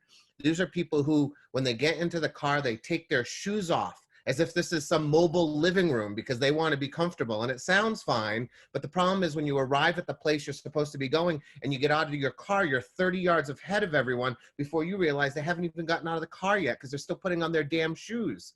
These are people who can't leave the house without food of any kind. They think they're like the Donner Party. We're on an 11-mile journey to a farmer's market and we need to pack supplies in order to go there. It's insane. And they talk to everyone. They talk to strangers. They talk to random people on the street. My daughter especially, she is dangerously friendly. And if a mother has a baby, it is a full stop. It is the baby's name. It is when was the baby born. It's was it natural or cesarean? The questions she asks are horrendous. And all of this means that I can't get done what I need to get done. And on this day, I have a lot to get done because it's December 23rd. It is that past the Amazon Prime save your ass buy a Christmas present date, which means I need to go to the mall, the goddamn mall. I have to look at things assembled on a wall, like in some museum, like the regular human beings, and like pick things off the walls that people might want me to wrap and give to them. It's crazy. And now I have to do this, but I've got these kids with me. My wife has abandoned me because she's gone to get a haircut 2 days before Christmas. My wife has short black hair, but her haircuts take 3 hours every single time. There's no dyeing. I can barely tell she's gotten a cut, but it takes 3 hours. And I know why, because I used to get my hair cut at the exact same place. You walk into the salon, the first thing they do is they say, would you like some wine? And I say, no, first it's 11 o'clock in the morning and this isn't a bar. I'm here to get my hair cut. I don't want your wine. So then they offer you water. And I say, sure, I'll have some water. And they take this crystal decanter that has cucumber slices floating in the water. I see this and I think, these cucumber slices mean that somewhere in this hair salon, probably in the basement, there's a refrigerator. And in that refrigerator, there are cucumbers, which means at some point in the morning, someone has to slice these cucumbers, which are 99% water already, so they can be added to this decanter of water, so the water can slightly taste of cucumber. Like, this is a place that does not understand efficiency. I cannot abide by it, but it is where my wife is. And now I am stuck with these children going to the mall, except now we're not going to the mall because I didn't pack food for this 4-mile trek into the world. So now we need to stop because they're hungry, because they're always hungry. So I pull into Panera, hoping that this can be a quick trip. I get out of the car, I wait 5 minutes for everyone to put on their damn shoes. When everyone's shoes are on, we walk into Panera. As soon as I enter the door, I know that Panera is not designed for children. It was not designed by anyone who understands children. The tiles on the floor are all red, except for an occasional tan tile, which means my children leap from tan tile to tan tile to tan tile, threatening the lives of everyone who is waiting to get food. And so I look at my kids who are hopping around and I say, go find us a table. And so they go. Finally, I'm rid of them for a moment and they're gone and I'm waiting in line. When I get called up to place my order, I know I'm in trouble right away. It's one of those cashiers that have deer in the headlights because they're new. They're like terrified about every single thing they do, and I know they're gonna make my life hell. It's a young woman, and I place my order, and things are going okay. And when I get to my daughter's order, Clara, I say, my daughter has a peanut allergy, so could you please mark the slip? And the woman looks at my order, and then she looks up at me and she says, well, nothing on your order has peanuts, so you're gonna be fine. And I take a deep breath. If I had a hatchet, it might be in her head now, but I'm going to give her the benefit of the doubt. And I say, I understand what you're saying, but there just might be peanuts back there. Could you just mark the slip? Thank you. And she looks back at the order and she looks back up and she says, no, you don't understand. There's no peanuts anywhere in your order at all. what I want to tell this woman is, listen, stupid person, there's a product in this world that for some reason we have decided to put in everything, and this product can kill my daughter 2 days before Christmas, which would really suck for a lot of reasons. So just put the note on the slip. But I don't do that. Instead, I walk right past her. I go through that little slot that separates me from the kitchen. I go past her into the area right behind her, and I yell to the guys in the kitchen, and I say, excuse me, there's a grilled cheese coming back. But before I can get another word out, the manager is in front of me. She looks at me and she says, sir, and I say, no. I say, this woman right here won't put this thing on the slip, and my daughter's gonna die, and my wife will blame me, and I'm not gonna allow that to happen because she has a peanut allergy. And to this manager's everlasting credit, she says, I'm sorry, I'm gonna take care of it, but you need to get out of my kitchen. And she's right. I need to get out of her kitchen. I am a crazy person. And so I step back out of her kitchen, and she helps me with my order, and she makes sure everything is fine. And then I turn and I go to the lobby to find my children in the seat they have chosen. And when I enter sort of the dining room area, I scan the room, and then I see my kids in the far corner, and I can't believe what I see. Clara is at the booth, and Charlie is at the booth. And in between them, there is a mother holding a small baby.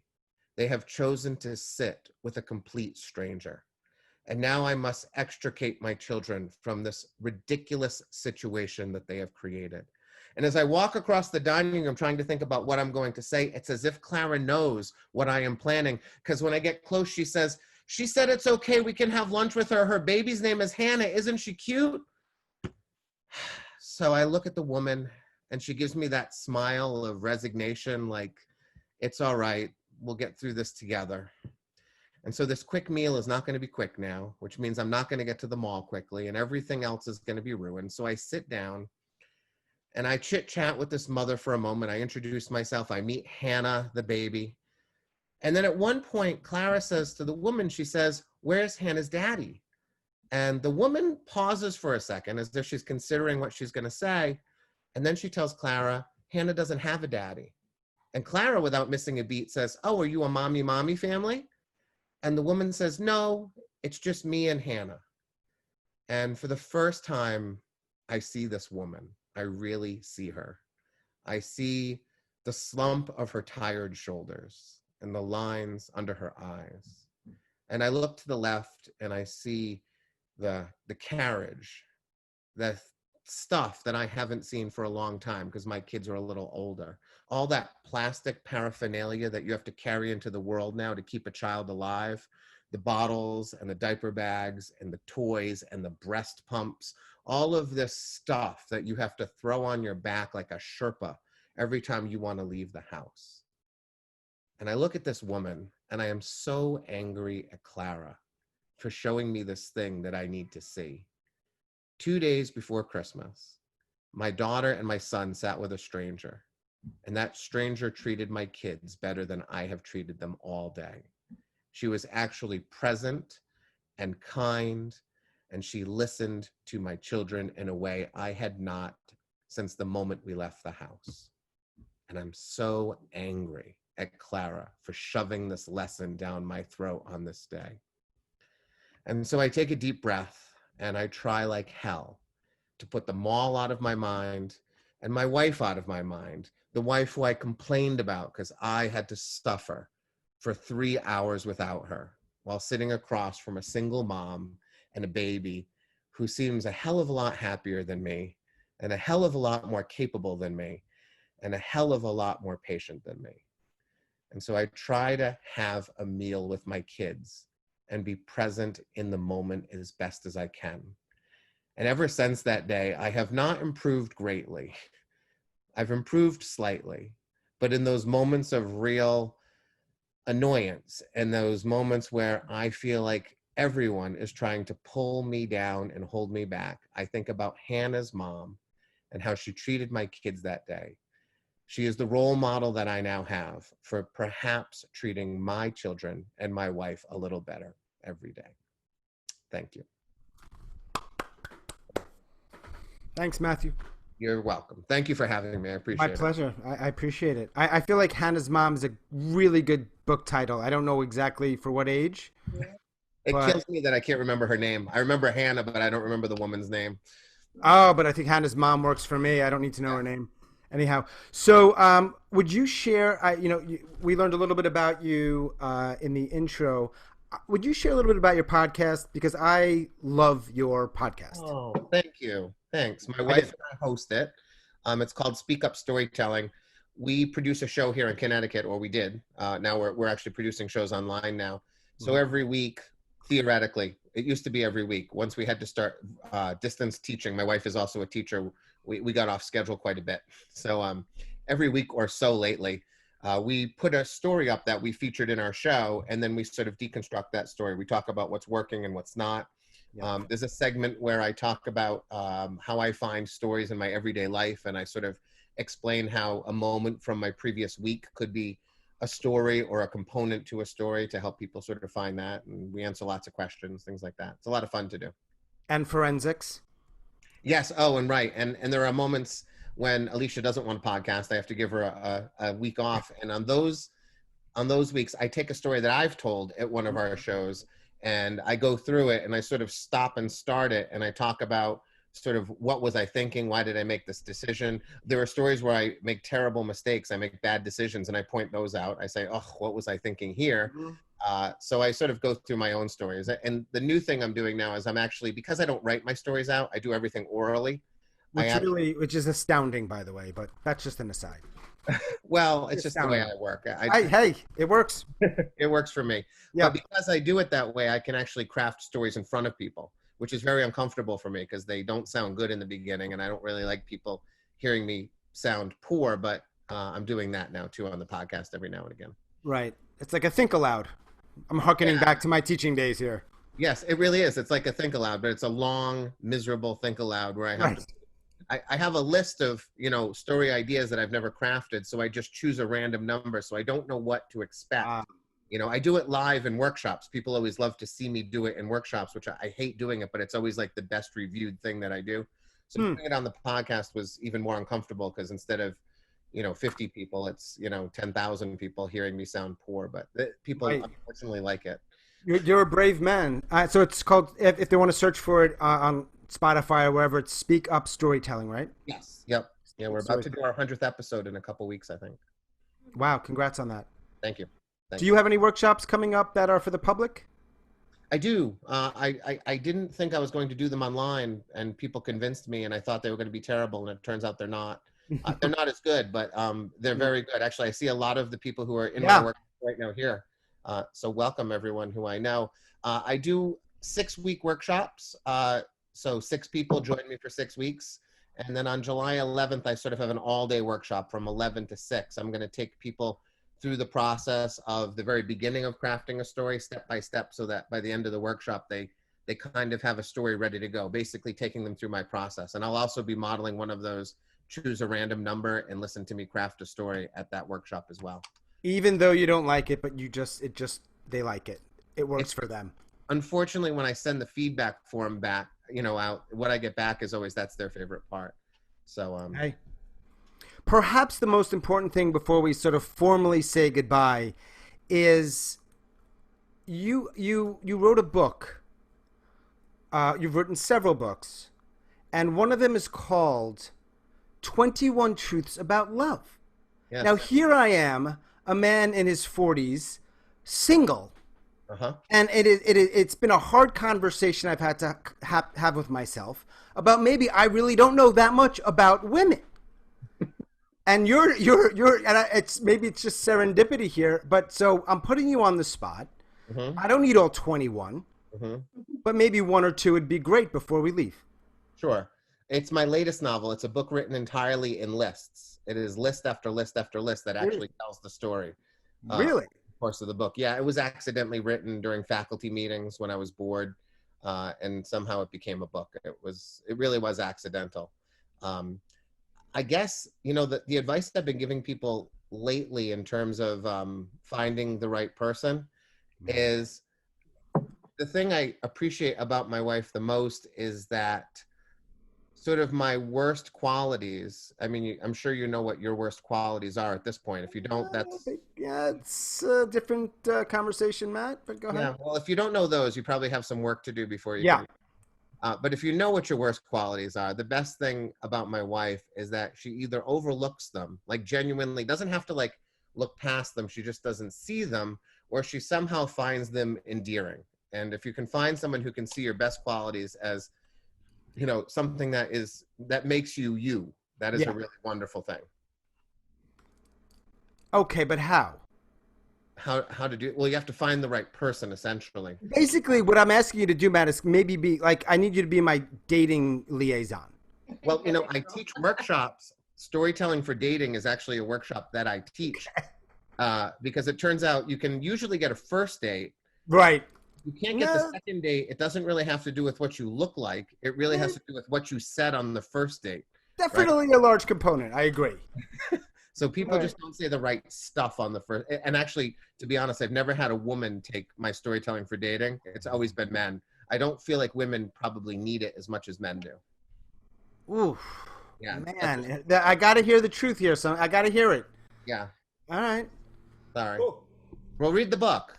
I'll get the book. There's a whole list. I've got, and I will say again, and I'm happy to plug away here. Matthew's book, Storyworthy, you can get it on Amazon in any number of formats, is a really, really no bullshit good book with very tangible things.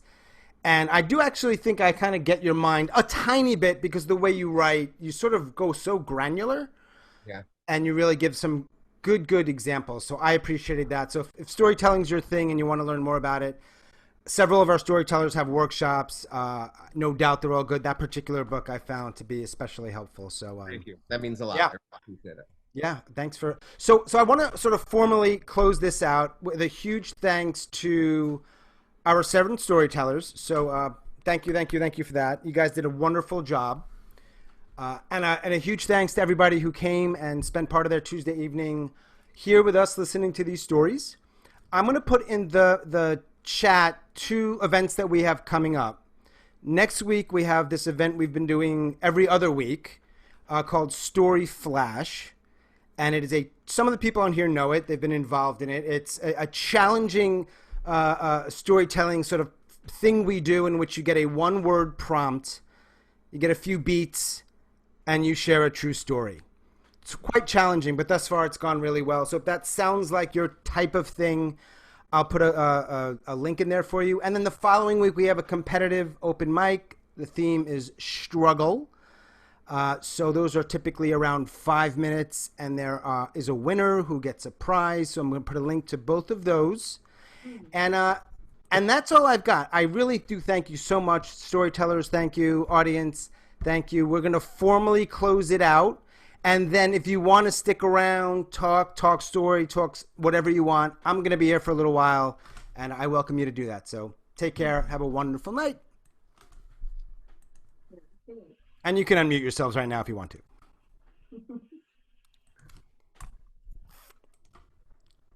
That was fun. Thank you all for doing that. You guys were great. I'm going to just try to put my links in here. They're in. And Matthew, if you're still here and you have a link or two you want to drop, by all means do. Oh, sure. I'd be happy to. Thank you. It's hard to know. I tell you what, I had fun, but I feel like such a schmuck because Why? everyone else is like, you know, I had to overcome, you know, cancer and this and that, and I had to overcome driving a stick. Like, Nick, you know, hey, comparison. we don't want 7 cancer stories. I mean, a little mix is good. You have no idea. Dark, little light. Overcome that. I still say can't I was- even drive an automatic, so. No, you guys did great. I appreciate it. And if you're here and you have a question for those storytellers that are on here, I think they're open to hearing them. Obviously, you know, don't get super weird about it, but it's all good. I trust you. I see Sharon came on late. Hi, Sharon. James in Chicago. Just sort of calling people out because I didn't have a chance to say hello earlier. Bob in Vegas. Tony in North Carolina. Steph, unmute yourself and say hello. Steph was our, she won our competitive open mic last week. And I'm not sure, but it may just have been a story that Mr. Dix helped her with, but tell me if I'm wrong. Maybe she's not there. That's why we can't see her. She's probably somewhere else doing her thing. Yeah, it's awkward, but I'll ask her about where she was. It's all good. Dinner. Right. Sorry. Oh, there you are. Okay, what are you, just working out while you're... I did my frickin' Pilates, and now I'm cooking some damn food. All right. Oh, so we're not the main event for you this evening. We're just the side dish. Sorry. I watched with bated breath. I watched every single one. Stephanie, the story that you told at our open mic or slam, call it whatever you want, that one, was that something that you made, or was that part of Matthew's class? Remind me what it was. I don't That remember. speaks highly of his class if it was. It was relating to God. It was a woman in your church. Oh. Mr. Dix absolutely did help me with that. He helped you with that one? Yeah. Is that when you were doing a drug deal with your old lady church friend? Yeah. Yeah. That one, yeah. It's a great story, Steph. It's great. Thanks. It was really 9.6 grade story, and my judges were tough. Uh-huh. It was great. Yeah, it was really... Steph sent me a private message tonight that said, Matt, don't suck, which was really a positive way to go. Very positive. I said, you better not suck tonight. And I was trying to get all the other people in our class to send him a similar message so that we would just barrage him with messages of don't suck. You're better people than you are, though. I know I'm a horrible person, but you were excellent in spite of my You're a funny, horrible person, so there's that. I loved Stephanie, all the stories. Thank you, guys. While you're here and in between cooking, do you want to do a quick shout out to your story jam? Just tell us what it is. Story Jam? Well, Yeah. actually, Mr. Dix is going to be featured at Story Jam. We're going to do an online Story Jam. It's a show that combines live lit. So we call it in Chicago, we kind of refer to it as live lit storytelling. Right. Personal storytelling with music, original music written for each story. So we get the stories ahead of time. Wow. And then we write a song as a 10-piece band on stage, but we're not going to be able to do that for Matt's show. So we're going to each songwriter who's affiliated with Story Jam, we're each going to take a story from Matt. We haven't picked the stories yet. And it's going to be story song. So hopefully it'll be on storyjamshow.com. Okay. And is it going to be like, is it a live show or? Oh yeah. It is. Yeah, I know. I have a few logistics to figure out. Basically. I'm still figuring it out. So is that something do you know if you can do that directly from your website, or are you going to use a platform like Zoom or some combination, or do you not know? We're going to do exactly what you're doing, which is the Zoom thing, and then put it on Facebook Live or what do you call it? I don't know. You see, I have a lot to. Yeah, we're all learning this stuff, and most people on here are north of mid-30s. We don't know what the hell we're doing. We're just trying to figure this shit out. Come on. And what is the date for that, Steph? It's September 18th. And then actually because I'm now Mr. Dix's new guru, he's my guru now, and I'm following him all over the place. I've gotten him to we've convinced him to do a workshop on September 19th. So he's going to do the show on September 18th. It's a Saturday night. And then he'll do like a half day, I think, workshop for storytelling on. Wow. He's already doing another one before that. So is that planned live or so? No, obviously it's not. It's all online. It's all online. Yeah. So it's a silly question for me to ask, because I'm wondering, like, we might go back to it. Is she normal-ish? But you can't plan for that, and you have to plan this stuff in advance, obviously. So. Yes. Thank you thank you for inviting me to speak too. Thank you. Yes. And if does anybody else have any plugging? You're an audience member here. I will tell you that I've been blessed to find some of the best storytellers in the world. No doubt, like literally.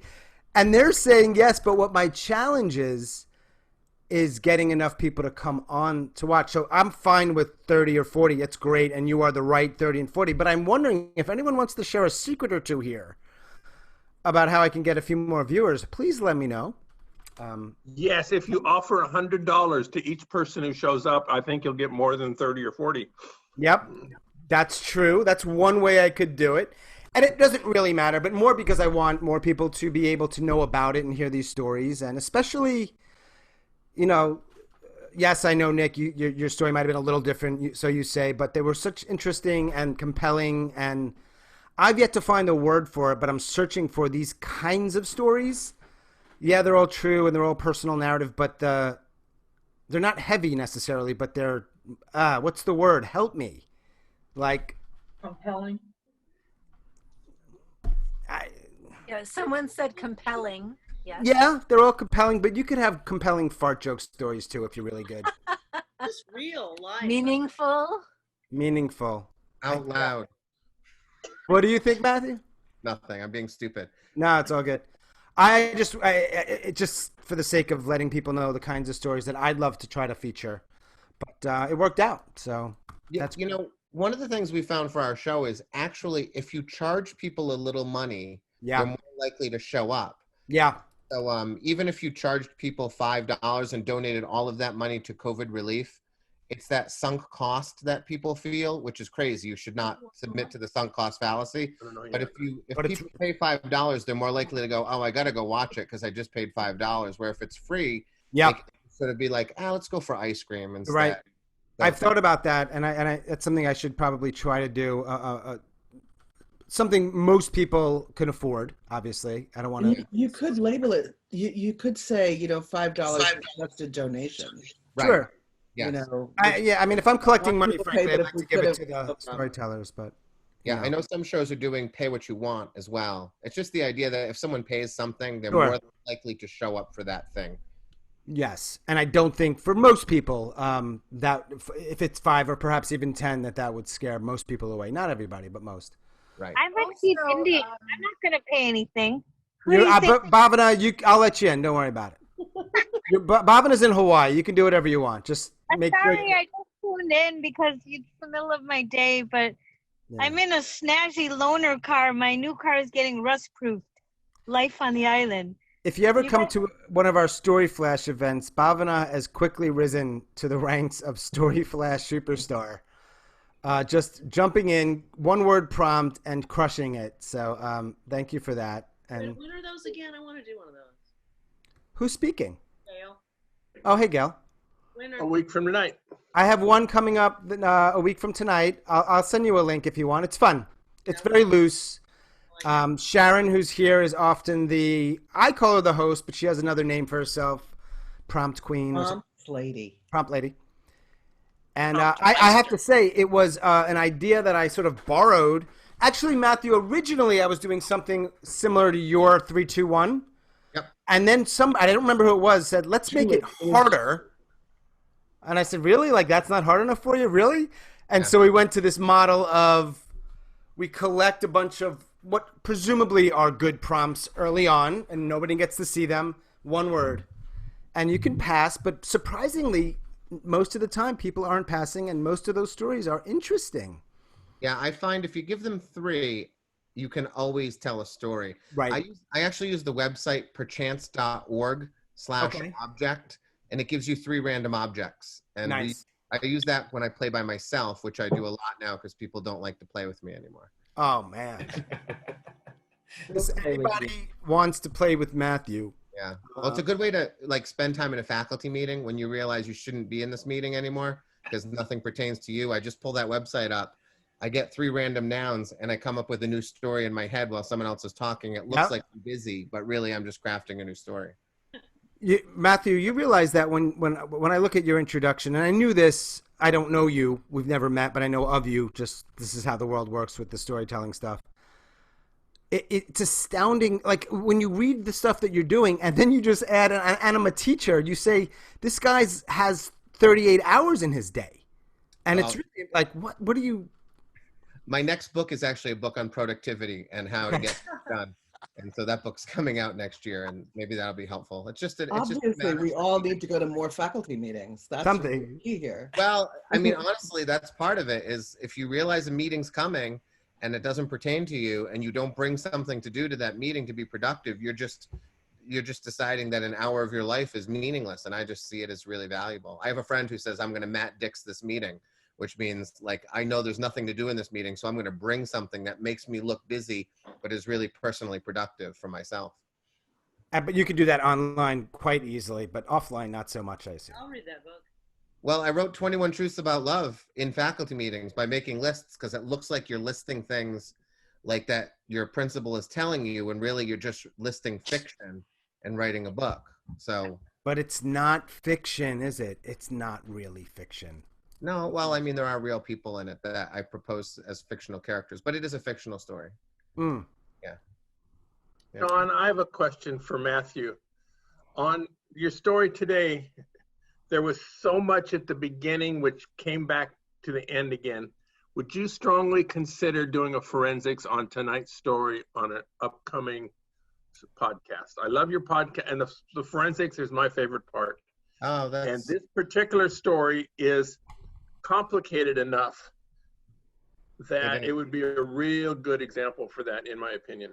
Yeah, I'm not sure if I have a recording of it. I'm pretty sure you can get one from Sean Wellington. That's true. Yeah, I don't know. I'm happy to send it to you.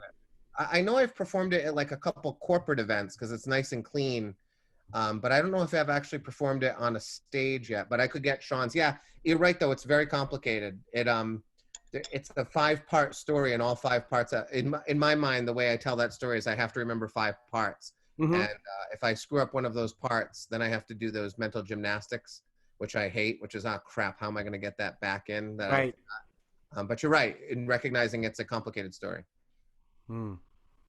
Yeah, but I told it tonight when we were having ice cream with my kids. I told them the story, and Clara doesn't really remember it, sadly, because now she's 11. So she says, I kind of remember being in Panera and you being mad at me, but I don't really remember much about it other than that, which is a shame. It's so interesting because the power of crafting stories and telling them, and obviously if you have a stage or a platform on which people can hear it, I can ask you a lot of questions about your life right now that would be weird in any other context. There's no way I should know about this stuff. But you've shared stuff, right? And I know a few other people on here are friends of mine or we meet regularly for stuff. But that's a kind of weird dynamic. An interesting one. I'm glad for it, but a little strange. You know? It's very uneven. You don't know much about me and I know a lot about you. Well, not a lot. It's a very one-sided relationship I have with a lot of people. I meet people and they know everything about me because if you read my blog or listen to my stories, you kind of know my life, and then I don't know who they are. I try to remember what their name is, and they're talking to me about the death of my mother and how it meant something to them. You know. It's really interesting. Yeah. Cool. Yes, Bob. I'll get a recording, and then I will certainly use it as a forensics. Nice. It'll be very useful. It's a complicated story, and I make a lot of careful decisions there. Good question, Bob. Cool. Richard. Yes, sir. So here's the secret. Richard told me he was going to tell one story, and then he told another one. Is that I didn't expect that one. I loved it. Oh, I thought we had talked about it. I thought. I loved it. I thought you were telling, and it doesn't matter. It was okay. Beautiful. But while you started, I'm like, I'm really into this story. But there was this little voice like, I wasn't expecting this. So great job. I was. You were? Yeah, he mentioned it in your noontime or your early afternoon workshop is his Mary's story. Maybe you just thought I Mary's thought story you were might telling mean something different to you than it does to me. I thought you were telling the director-producer story with the moment in which they're supposed to hit the button. Oh, no, yeah. This does not make for interesting conversation for people to listen to, so I'll stop. But anyway, great job. Richard, do you play poker? I do, but that isn't what I do for a living. Mostly for a living, I'm a blackjack player. Okay. So there was a time when I was sort of playing poker semi-professionally when it was still online. I know. See, I know you because I listen to the podcast. So I'm one of those people that knows you and you don't. Right. Yes. I'm looking forward to the day it's legal online again and I can begin profiting while doing other things. Did you make money at that, Matthew? Were you, presumably you made some? I did. I paid for my wedding and my honeymoon and my dog's surgery all on poker winnings. Yeah. Wow. Yeah. Well, if you know anything about it, online at the time when it was legal across the United States, there was a lot of money to be made. There was just a lot of people who didn't know what they were doing. Didn't know what they were doing, right? Playing it for fun. You know, I've been to the casino and I've played there too, but it takes a long time to grind it out. You can make a profit, but it's a lot slower when you have to actually sit at a table. Right. You can play 5 times as many hands per hour or more. I mean, depending if you play multiple tables at the same time Right. online. Or you could be doing something else. Oftentimes I was sort of watching a movie, listening to a podcast, and playing poker all at the same time, and making my wife absolutely crazy. But then I'd say like, well, I made $600, so I mean, and she'd be like, keep doing it, just keep playing. When did this is for any of you who know this stuff, when did Texas Hold'em become like the game, and why is that the game? So it really started in the 70s when they started the World Series of Poker, but it didn't really explode until 2003 when an accountant named Chris Moneymaker won the World Series.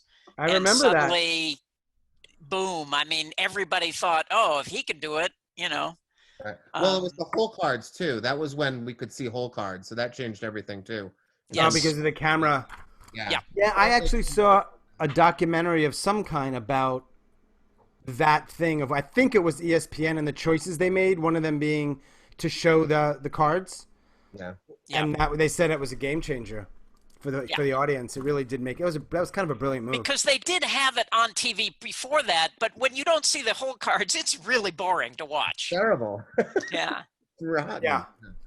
Right. Cool. Any other questions for our storytellers?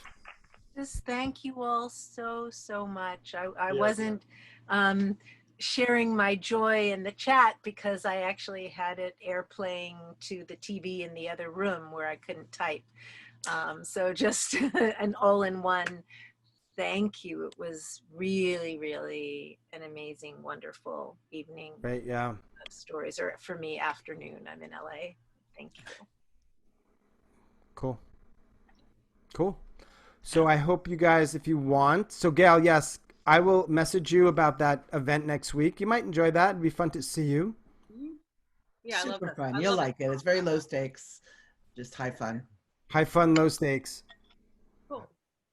Thank you very much. It was a great night. I enjoyed it. I'm glad you shared what you shared. And those types of stories are so. Well, I like the simple stories too. I mean, obviously, these stories they're just different kinds of stories, but I have a lot of respect for those day in a life ones, man. Those are fantastic. That's what's great about it, right? All stories. It's just a story, any story, as long as you find a thread to follow. Yeah. Just find a way to say it, a way to craft it that works. And yeah. Okay. Easier said than done, but you're all very good at it. So. And by the way, what's up, Sean? I'm sorry, I'm going to be watching the recording. Where do I find that? Zoom is doing it as we speak. It's magic. And then I will have a link. And actually, the easiest thing for me to do is just to I'll send you a link at some point in the next day or two. And if anybody wants their specific section, be it audio or video, I just go into iMovie. I don't know much, but I know enough how to just splice those apart and export them. And then I get really confused and I yell a little bit, and then it works out at some point somehow. And then all of a sudden my entire computer's memory is shot. And I just got this computer and like 3 videos. Do you feel me? You're like, come on, man. I just got a computer and 3 videos. I have no memory. Anyhow, my point is I'm glad to get them to you.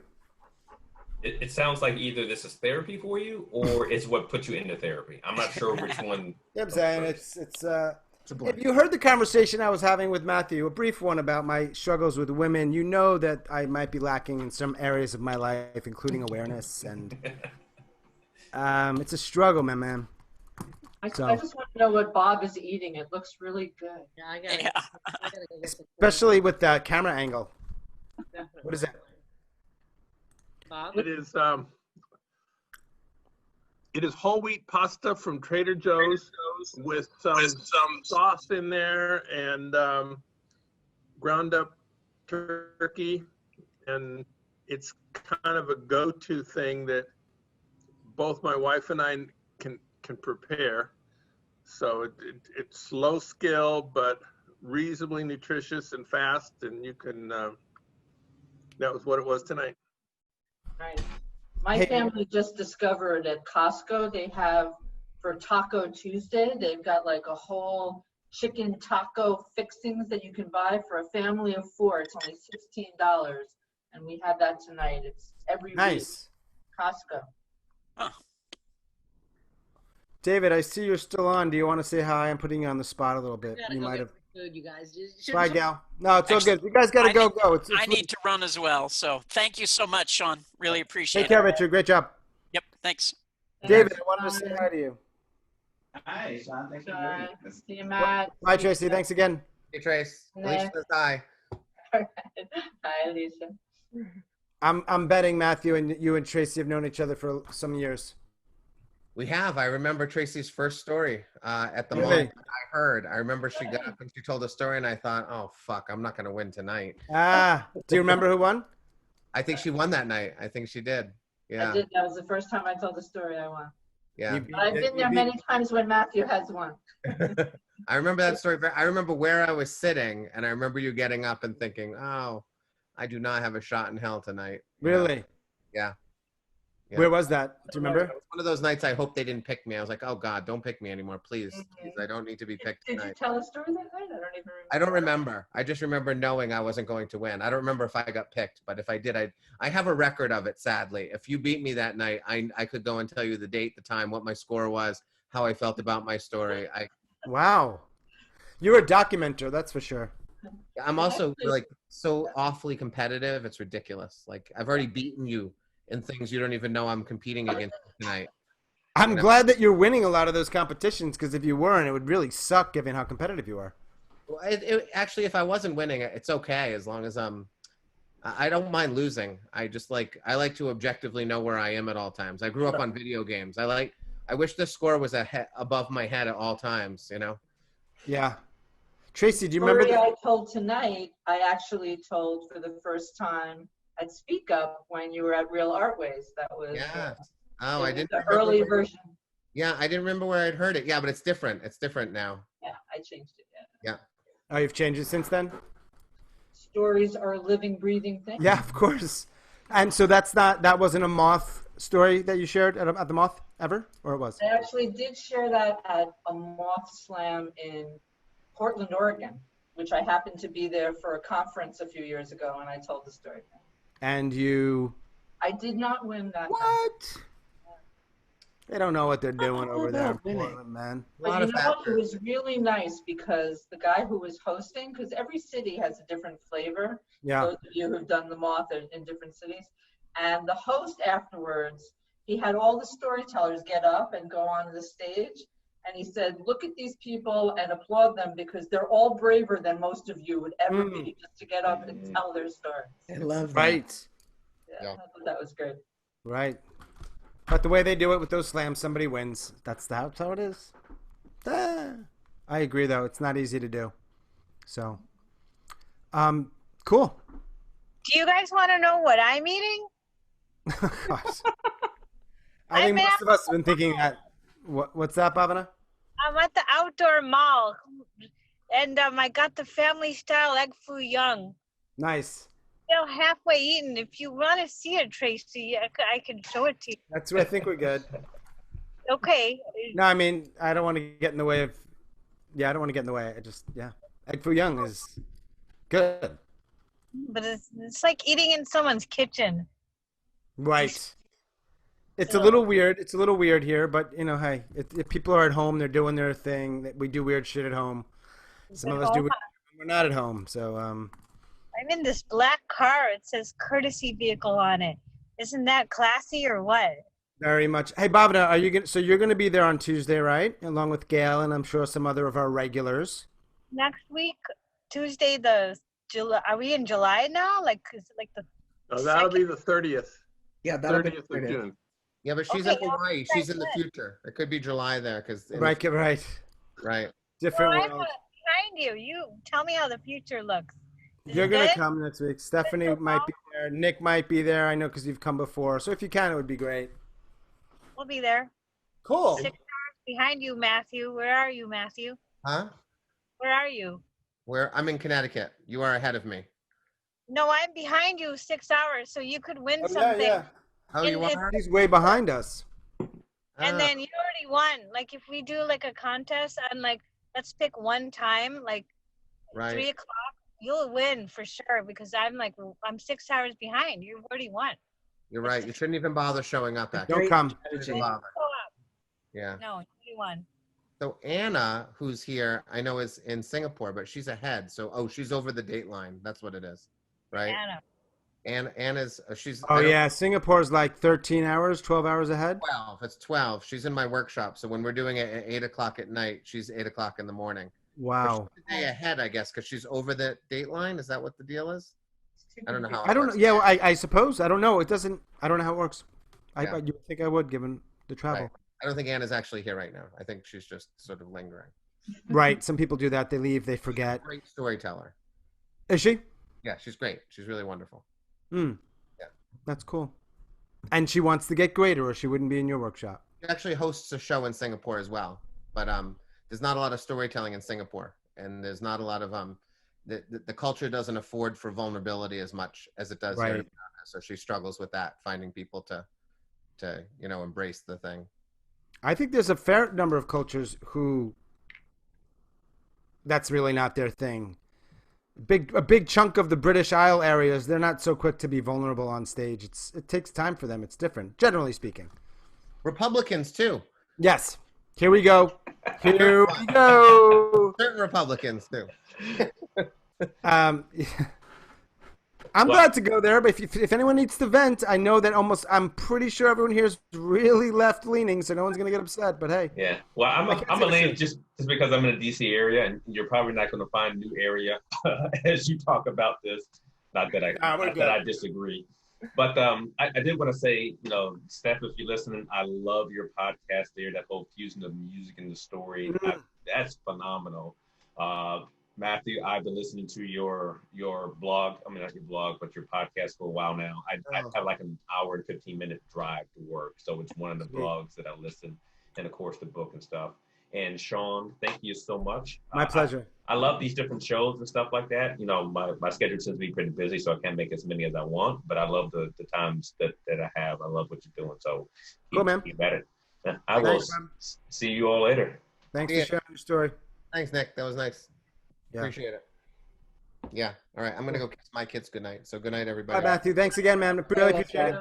Thank you, everybody. This was a lot of fun. Thanks, Sean. Bye. Thanks again, Tracy. Bye, Matt. Guys. Bye. Thanks, Sean. I'll look forward to hearing the recorded version. I'll send it out to y'all. Okay. Take care. Bye. I'll see you tomorrow, Sean. All right. Take care, Bob.